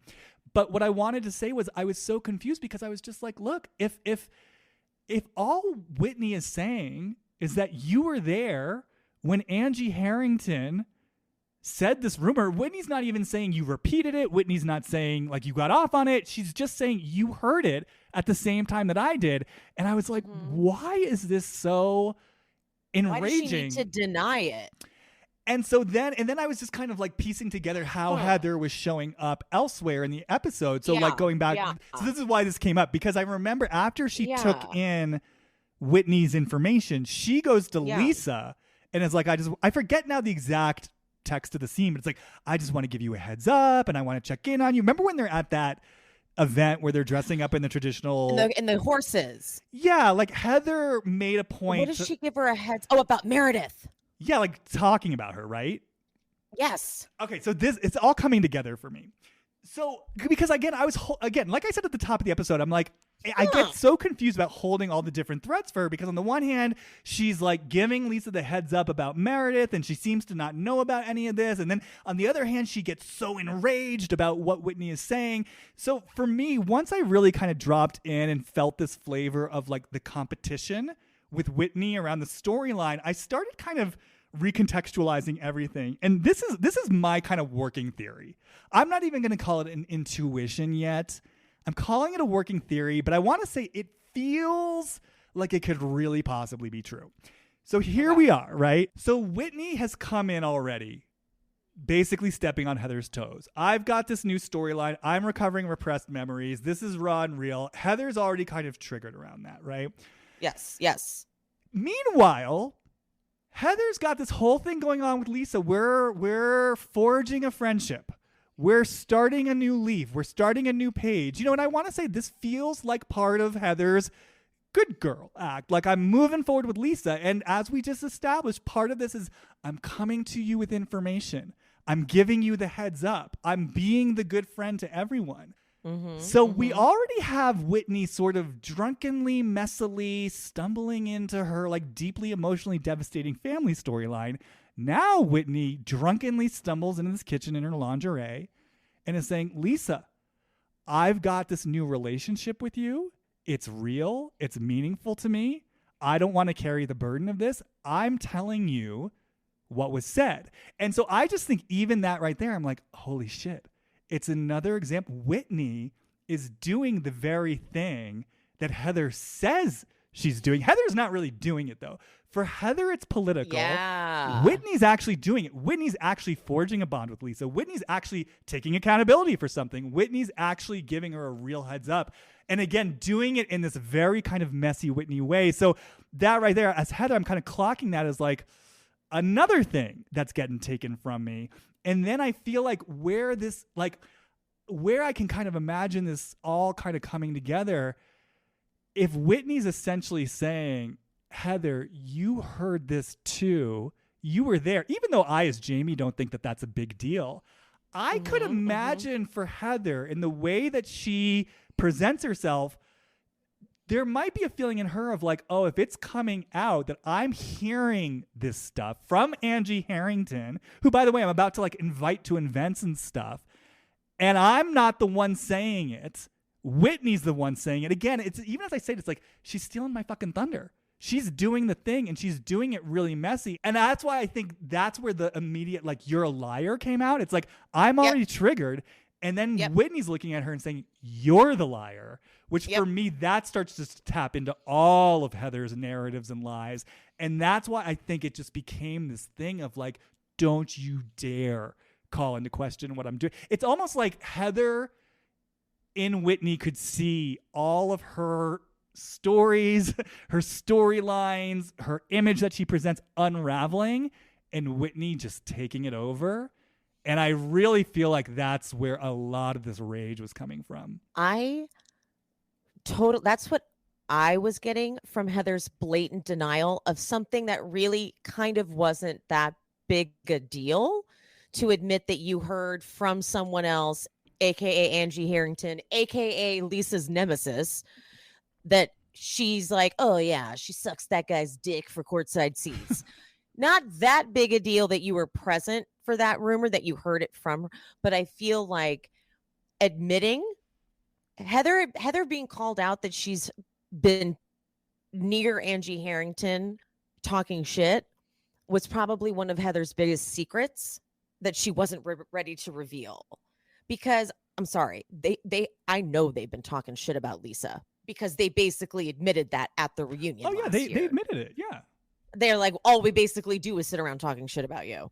But then right before they go into the dinner, as they're getting ready, mind you, they've been drinking a lot all day. So Whitney was already clearly wasted. Whitney's like, I'm going to tell Lisa all about all the rumors we've been talking about behind her back. And Heather's like, not a good idea. Please don't do that. And I think she thought that they had like an agreement that they weren't going to talk about that tonight. But there's a moment in the kitchen. Whitney's gone outside with Jen and Meredith. They're doing the barbecue. There's a moment in the kitchen with Heather and Lisa where she's like, let's just go to bed early tonight. And I got a sense of her wanting to end the night. I got a sense of her wanting it to stop, because she's like, fuck, I really don't want Whitney to do what she wants to do. Well, it's interesting you say that, because when the melee broke out, and I should have like taken notes so I could really pinpoint it, but I remember because there was all this confusion again about who said what, because again, Whitney was kind of blurring things. And there was this moment where Heather, it reminded me a lot of how Tamra used to operate on OC, very Lisa Vanderpumpish as well, where she was like, oh, you two need to go and talk and figure this out. I forget who it was. It was like Meredith and Lisa, but there was a way that she was trying to push two people out of the room to sort something out amongst themselves that to me had a real flavor of, I'm trying to kind of separate the camps. I'm trying to get myself out of this. And I'm trying to like, there was a way in which it just felt like she was spinning the confusion to kind of keep things confused and to misdirect. And the other thing that I'll say too that really struck out at me, and this harkens back to what I was saying earlier, how as soon as Heather's getting challenged, what does she do? She immediately looks across the table to Jen. And she starts mouthing, this was supposed to be about you. This is supposed to be about your night. And I was like, oh my God, look at it. You are immediately finding, like you are making Whitney the bad guy. Like you're finding a new bad guy. You're colluding with someone. And again, to me, it's like, it also muddies the waters too. It's like, it feels like both a smokescreen and it feels like throwing a target on someone. And I was just like, here it is. Heather I really think I'm onto something with this notion of her version of good has to be defined in opposition to something that's bad, whether it's within herself or it's out on the outside. And it's kind of like what I'm always saying about how I always felt like she became so close to Jen last season as a way to show that she was a better friend than Lisa. It's like, it's like the second her goodness is called into question or she wants to prove something, it has to be in relationship to someone else doing something wrong, doing something bad, and not being as good, kind, and thoughtful as she is. Because Whitney's ruining your weekend. I get this is supposed to be about you. Absolutely. Which then brings us back to, you've lost me forever. Which, again, to me, the subtext of that is you're missing out on how fucking good I am. I mean, there's the rage around her goodness. You're fucking paying a price. I'm punishing you by withholding my amazing goodness. I mean, that right there just shows how she wields her quote-unquote goodness like a weapon. She totally weaponizes it. There's a price to pay. You owe her. Mm-hmm. What was her plan, too? Like, did she really think she could have some sort of bridge built with Lisa and also have Angie Harrington coming around? Like, that was not going to work. Well, this is the question. So, I mean, I feel like we've gotten so deep into Heather. Should we just kind of fast forward now to that scene with Whitney and yeah. Mm-hmm. Because it's like, for me, there's this question. I always have this I mean, with all of them I have this question, but definitely with Heather I have this question of how much, again, if we're right about a lot of what we're saying, like how much of this is a conscious, how much of this is unconscious, how much is she consciously aware of. And again, even in this episode, when I first watched it, I found myself confused because, yes, I was so alarmed by Heather's huge reaction. But then in her interviews, when she was saying, like, what's the big deal about blowies? I'd give a blowy for a hamburger. Like, yeah. Again, I was just like, God, she's so charming here. And maybe I was just so confused. You know what I mean? So, yep. Again, I'm holding all these threads. And so then we fast forward to this sit down that she and Whitney have at her house. And for me, I mean, there's so much we could talk about. But for me, the defining moment of this sit down was when Whitney said, Justin got fired and I didn't hear from you. And Heather, like, literally her jaw drops. She acts shocked, claims she didn't hear this. And I'm just sitting there, thinking to myself, there's just no way. I mean, everyone heard. I heard about it. I knew. I mean, you are best friends, cousins, filming a show together in production. It's plastered all over Instagram. You're telling me you didn't see it, you didn't hear about it. And so I'm sitting there, and then I'm looking at the way literally her jaw drops. She acts shocked. And so for me, in this place where I'm pretty much assuming that she's lying, yeah, I'm looking at that, and I'm thinking to myself, wow, because she's had other moments like that before where her jaw drops. And again, as I even though I'm intuitive, and even with someone like Heather, who I'm skeptical about, there's always this, because I cannot imagine putting on a show like that. It's like, I want to give her the benefit of the doubt and be like, well, she wouldn't act that shocked if it weren't true. So when I saw that moment, that was the moment where something really clicked for me around, holy shit, how deceptive is this woman? And how much of an act is she willing to put on?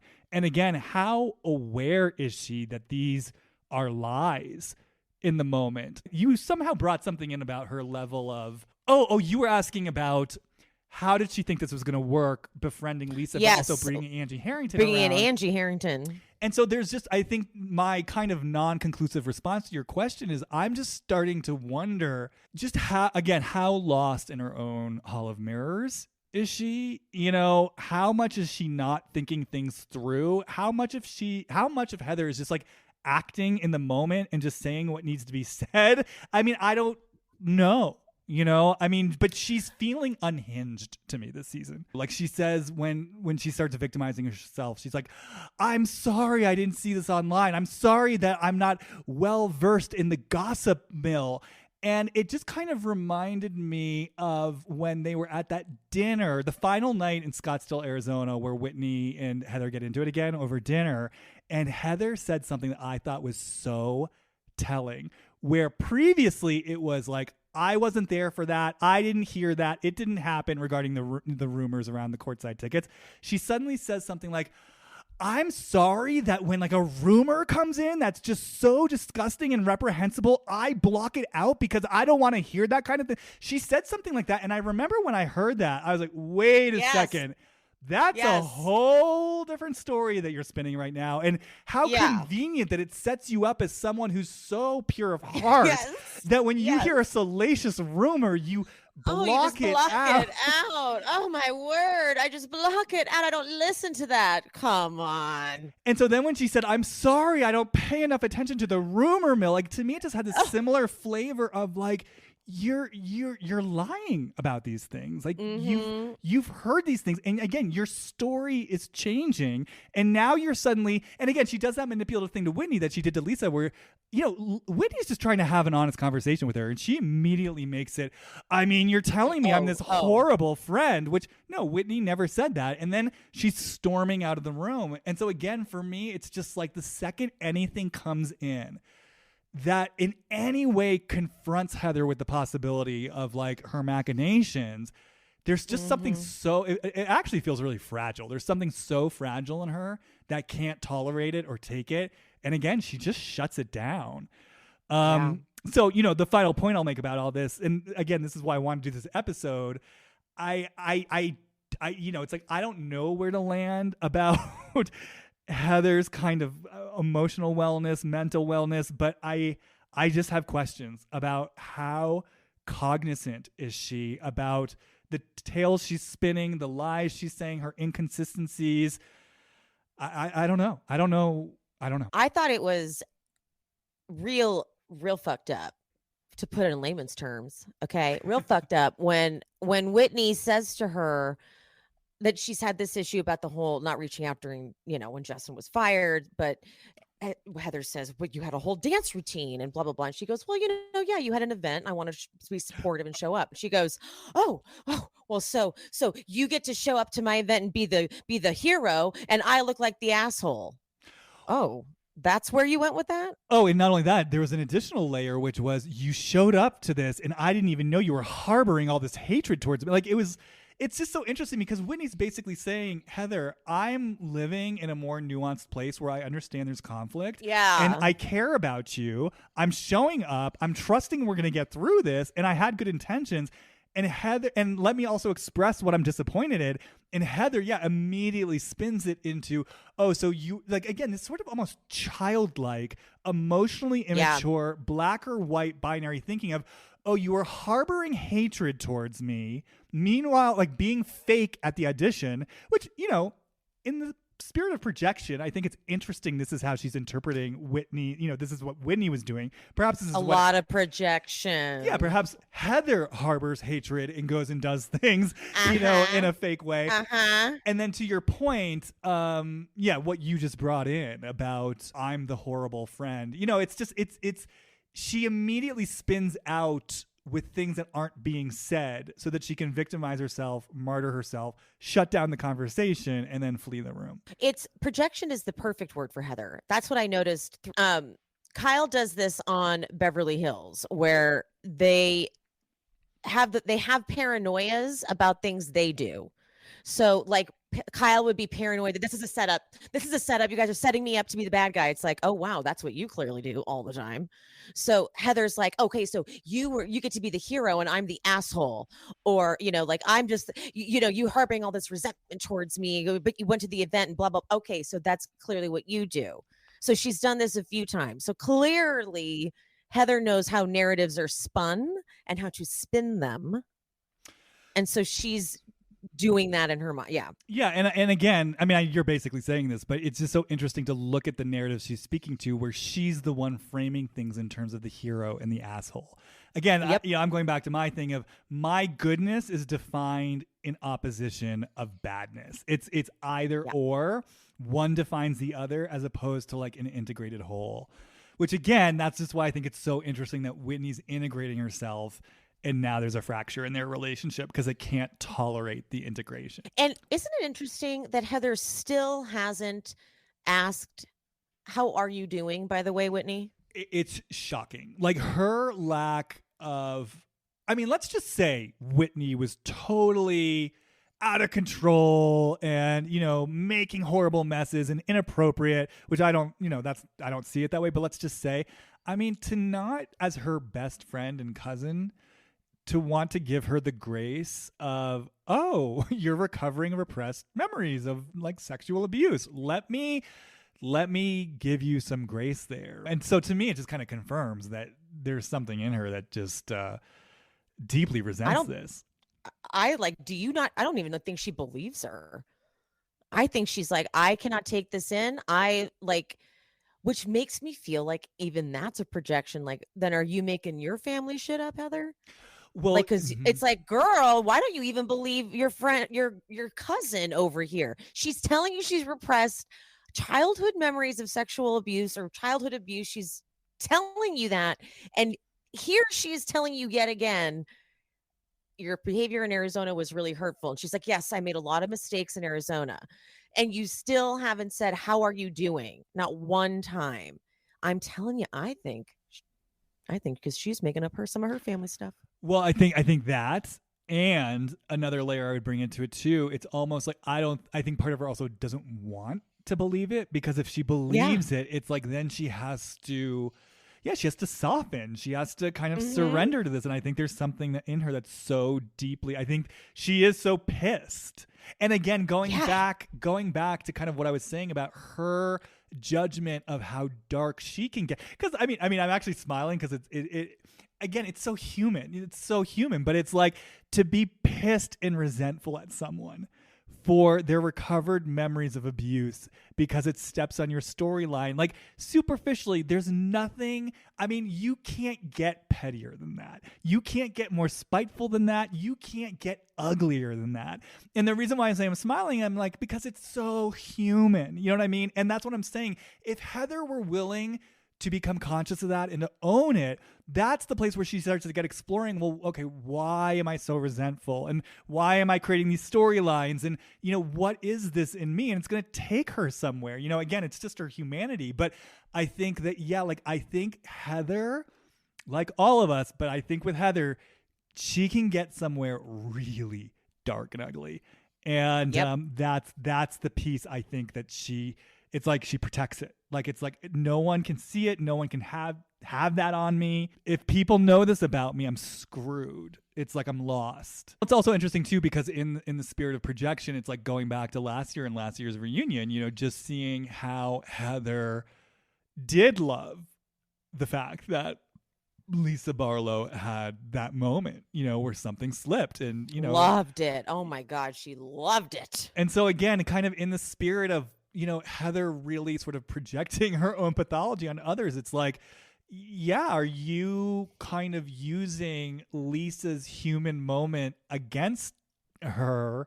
Because this is, the flavor of what was done to you and what you fear being done to you. You know, if people see this, the part of me that could actually resent my cousin for recovering memories of abuse because it invades my story, like, you know, I don't want this weaponized against me. You know? Yep. Because that's my lived experience at some point in my life, or at least I got the message that that's what could happen. And so now I'm doing it to others, you know? So it's interesting. So I guess my last question for you is the question that I kind of keep bringing in, and I know there's not a concrete answer, but I'm curious for you, when you kind of feel into Heather's various inconsistencies and her emotional fragility and the way she shuts things down and the lies, where are you in terms of sensing her sense of, you know, what we might call reality, how aware she is of herself and what she's doing, how lost she may or may not be in her own hall of mirrors? Like, what do you think is her degree of consciousness when it comes to all this stuff? It's a great question. Oh gosh. I get a lot when you ask me, the first instinct is denial. Just the first word that came into my head. So I don't think she's very conscious of it. I feel like she's I get defensive. I get denial. That's like, those are the first words that come to my head. Did you hear what happened at BravoCon with Jen Shaw? You mean that she tried to crash it and then was in Tamara's hotel room and then how, because Jen was staying with Heather in Heather's hotel room. I mean, the balls on Jen. It's insane. Yeah. The balls on Heather too. Heather brought Jen knowing that Jen was specifically not invited. And when they arrived, producers and whatnot were pissed at Heather. Like, what the fuck are you doing? We told you she's not invited. So Heather, being a goody two shoes, was like, oh, I'll just. So what she did was with all of Jen's stuff in the room, she did like the top latch on the hotel. So even though Jen had a key, she couldn't get into the hotel room. So they went to Tamara's room to party, and then there was like an after party like upstairs on like the roof or whatever. And when they went, because Heather didn't go to that, so when Jen came back down to get into the room, she couldn't. So Jen and one of her like gay best friends, they were trying to call Heather, and Heather was not answering all night long. So they had to find someone else's room to crash in for a few hours at like 5 a.m. The next day, couldn't get a hold of Heather. I mean, how isn't that crazy? Not to be able to finally gets a hold of Heather. The gay bestie is like, finally got a hold of Heather. She's like, you can go get her stuff out of the room. Jen can't stay in the room. I don't understand the intention of locking her out of the room, because I don't BravoCon's either. not in her hotel room. Like, you're saying Bravo got mad at her, and so for her there was a knee-jerk reaction of, let me separate myself from her, and then rather than even just maturely saying to Jen, hey, it's a bad look for me to be with you, I'm just going to lock you out of the room. Yeah, that's crazy. Yeah, that, and because I didn't believe this, mind you, the gay best friend posted this, and someone sent it to me, who's someone I get a lot of information from, and I thought she was sending it to me to be like, look at this ridiculous story kind of thing. As I was like, okay, sure, because it sounded just so ludicrous, like none of it sounded right. And so I replied saying that, like, this sounds ludicrous, this is ridiculous, right? So silly. And she goes, no, this happened. And I was like, wait, what? Okay, but listen, okay, it's even worse. So then Jen tells this guy, this is what to get from the room. So get my suitcases, and there's 2 pairs of sunglasses, a black pair and a red pair. You know it's going to go bad, right? So this guy grabs the wrong red pair of sunglasses. Heather then calls when she gets back to the room, and she's like, you stole my fucking red whatever sunglasses that are like designer sunglasses. And he's like, I thought they were Jen's. She's like, well, return them, and screaming at him, mad at him. This is according to him, obviously. But still, Heather would not associate with Jen. When BravoCon was over, Heather then spoke to Jen and was like, hey, girl, hey, and arranged for them to fly back together. So this friend was like, I don't think Heather's a real friend. She's only friends for the optics. But when it really matters, and when Jen needs someone, yada, yada, yada, this is the real Heather type of deal.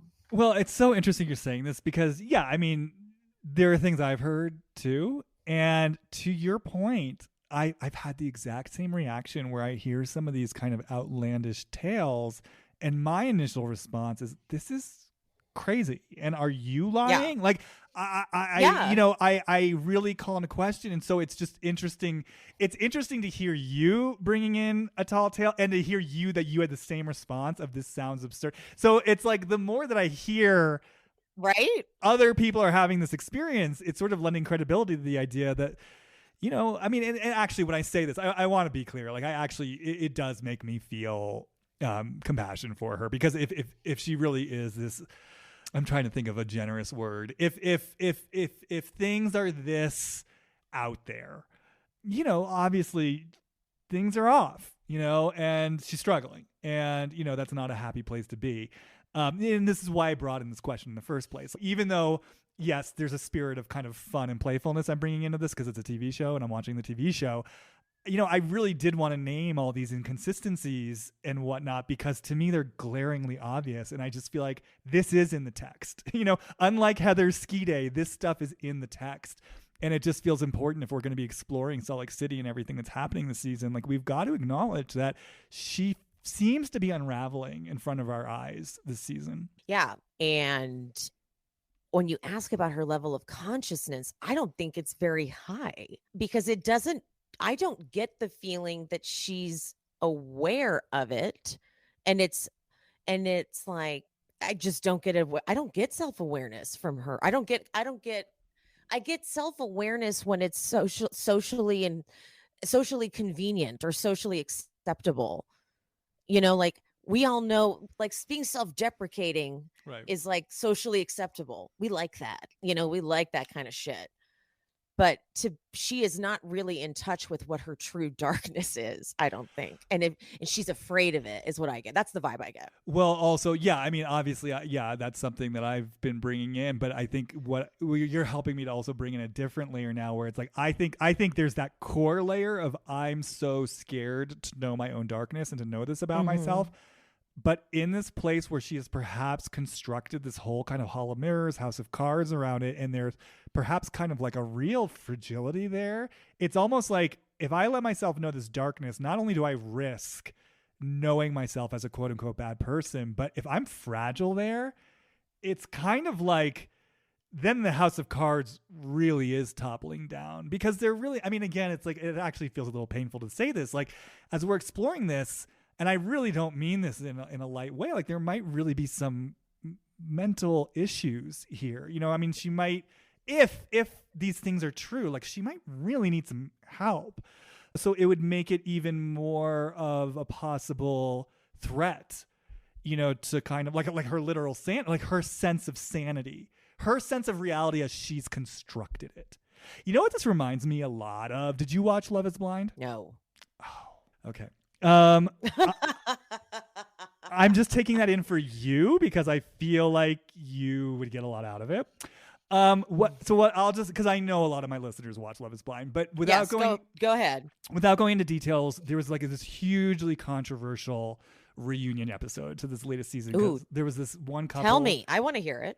Okay, well, I guess there was this one couple who was very toxic. The guy was kind of just this immature, oblivious, sort of aloof dude bro, and he was with this very kind of high-strung, very deeply insecure older woman. I mean, he's like 25, she's like early 30s, and she's got body image issues. Anyways, so at the reunion, she accused him. She basically was saying, you are so lucky. You got an amazing edit. They left out the worst parts of you. They didn't show when you tried to control what I ate, when you body shamed me, when you did all this stuff. And he was basically like, I'm blindsided by this. I have no idea what you're talking about. Like, this is nuts.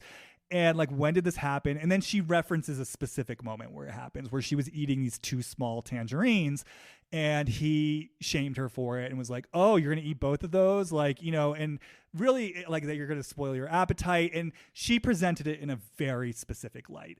And again, he was kind of incredulous and he literally said like, roll the tape, and it actually like, there's a parallel here to Salt Lake City, whereas the rest of the cast, most of them, it's clear they had all decided like he was this villain. They were all, so they agreed. Okay. Yeah, they were all on her side. They were very much colluding with her. He was like in the Lisa Barlow position, basically, at this reunion. Okay. So what's crazy about this is the reunion ends, and then right when it's ending, a title card comes up that's like basically the tangerine scene, and the producers present us with the scene of what happened. And it's really interesting because it's this long, kind of like unedited scene that you don't normally see in Love is Blind, where they really let you see the context of everything that leads up to it. And so, basically what happened, I mean, look, it's such a loaded issue because there's so much ingrained into it, on both sides. But basically what happens is, this is my take. This is my perspective. But it's also love this. This is so fun. It's the perspective of a lot of people where basically, when you watch it, what you essentially see is that it is clear to me and to a lot of other people, it seems clear that he really was just asking innocent, like that basically they were about to go to this big dinner and they were about to have these big stakes, and he was sort of being playful in the scene and he was trying to support her about other things, and they're eating chips, and then she brings out 2 tangerines and he's like, oh, you're peeling those tangerines, you're gonna eat both of those, like save room for tonight, we're gonna have these big steaks. And in fairness of presenting the context, they had issues prior to this where he did say some problematic stuff. She was always deeply insecure in the relationship. He made her feel unattractive. So there's like history and context, right? Got it. But basically what you sort of see when you watch the scene is like, oh my God, not that she's intentionally trying. I believe she really believes her take about it. I don't think she was purposely trying to vilify this guy. I don't think she, because people are out there being like, oh, you're a gaslighter, you're a manipulator. I don't think any of this was conscious on her part. I think through her filter of her own insecurities, I think she might have an eating disorder, her eating disorder, her body issues, their toxicity that predated this moment. Through those lenses, there was an impact it had on her, and she took it a certain way that she believed to be true. But it's just so interesting because when you watch it from the outside, you see a different story. And so I guess I'm just bringing this in because to me, I thought about it all night. It just demonstrated the power of how we see things from inside of ourselves, the lenses that we look at it through. And on some level, it feels like such an oversimplified thing to say, because of course, we all know we have our lenses, but that moment I think really illustrated like there is a way those lenses can really accumulate and perhaps really distort what's coming in. And so just to kind of like bring this all back around, it just makes me think of Heather, and it's like if she's constructed a reality that on some level she believes this stuff. You know what I mean? She believes in these lies that she's telling her. She believes that Lisa's tweet is like a devastation to everything because she's filtering this through like decades of whatever kind of stories she's been telling herself. I imagine to dismantle stuff like that, it probably needs to happen really slowly and carefully, because even as I'm saying, like something's bracing in my heart and I'm like, this feels it's an interesting contrast because it feels fragile and delicate, and yet the energy in Heather that wants to come through feels so like strong and powerful and dominating. So it feels like both things at once, but it's, it's deep. Oh yeah. It's real deep. I love Lisa Barlow. I mean, look, you're preaching to the Lisa Barlow choir. But I'll leave that alone because I don't want to be too biased. Emily, I actually, I came into this saying it was going to be kind of step 1 of 2 and kind of like a prologue, and who knows where we'll get to. I actually feel like we really got to a lot of places. I felt like it was exhaustive. People don't know this, but I was telling Emily beforehand that I was wiped out and I didn't quite know how I was going to navigate this. And I found this to be so fun and energizing. So thank you for coming on this ride with me. Was there any final thoughts that you had? No, I think I kind of gave those final thoughts about her. I think that was the wrap up, was that her level of consciousness is not very high. And it's going to take a minute I don't know what, it would take a lot to get her to see her truth. Well, again, I mean, just going back to that kind of quote unquote borderline thing. I mean, yeah, when you have someone who immediately kind of flies into that kind of rage and immediately buffers against anything that's coming in and then storms out of a room. I mean, it's like, for me, the first task would even just to get Heather to stay in her body, for her feet to stay on the floor, to not leave the room as like for me as a facilitator, if I were there with her and Whitney, where I would go with this, it's like literally slowing it down so much that we just start with the one first statement that Whitney said, which, by the way, I think she did bristle over. Whoa. Oh, Whitney said something like, oh, I was so sad because I was driving over here and thinking, oh, why am I chasing Heather down? That there sparked something. So it was like, if I were facilitating something between them, it's like, we can't even get into what happened in Arizona.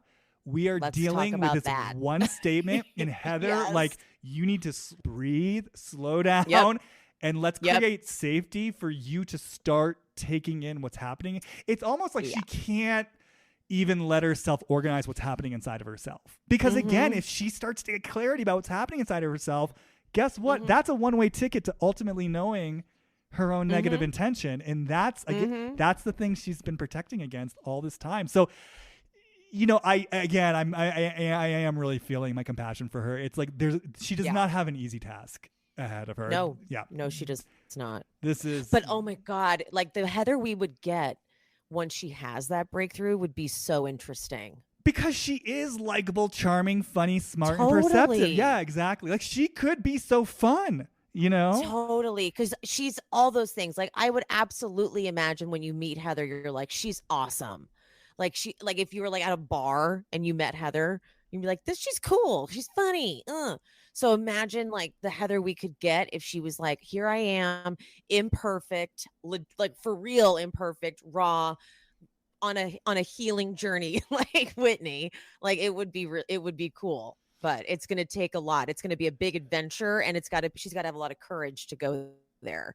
Yeah, and just like how powerful would it be for her? I mean, truly, and I'm saying this not just like in terms of for her hypothetically, but for people listening, it's like to be the woman, if she could come out and literally like the power of owning, you know what?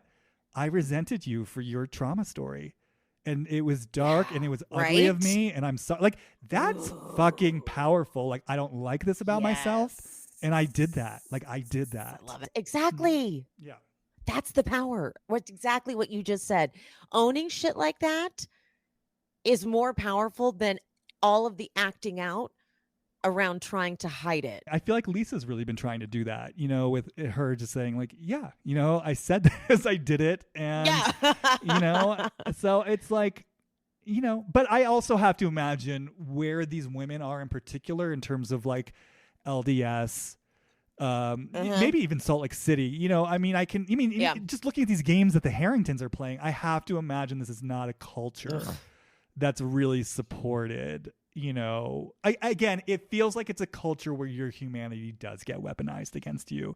And if you're someone who comes out and says, yes, I did this, that, yeah, it's a culture that can really turn that against you. You know, good point. I'm not in LA right now, but you and I are usually LA neighbors. You know, I think it's more of a, you know, it's more of a place, I think, where you can own the dark side a little bit, you know. That's a good point. Much more forgiving. All right, Emily, where can people find you? Where should they look for you? Tell us everything. You can find me. I am She Speaks Bravo with Emily Hanks over on every podcast platform available and also on YouTube if you like the video versions. And you can find me on TikTok and Instagram at She Speaks Bravo. And while you guys are talking about this, please, if you haven't already, rate Jamie on Apple Podcasts and on Spotify. 5-star ratings and reviews are the best things in the world. And they benefit everyone because it helps the algorithm. And then the more popular your favorite podcast gets, the more content they can produce. So it's a win-win for everyone. And you can follow me on Instagram, Jamie Stein, JamiEStein. As discussed, I do create specific content for Instagram. And like I said, I'm on TikTok now. I believe my handle is Housewives Empath. So please follow me there because I'm just getting that going. And as always, if you're interested in my work, if you want a safe space to explore your dark side that perhaps you are afraid of, go to my website. And if you're interested in my work, email me at hollywoodreadings.com. And yeah, the holidays are coming up. So I believe my December is almost full. So yeah, if you're feeling a spark towards this work and are wanting to do something that might help you in the new year, definitely reach out and get on the calendar. All right, everyone. Like I said, this was actually a surprisingly fun episode. Thank you again yay! Yeah, thank you for being here, and I will see you guys all on the flip side. Bye. Bye.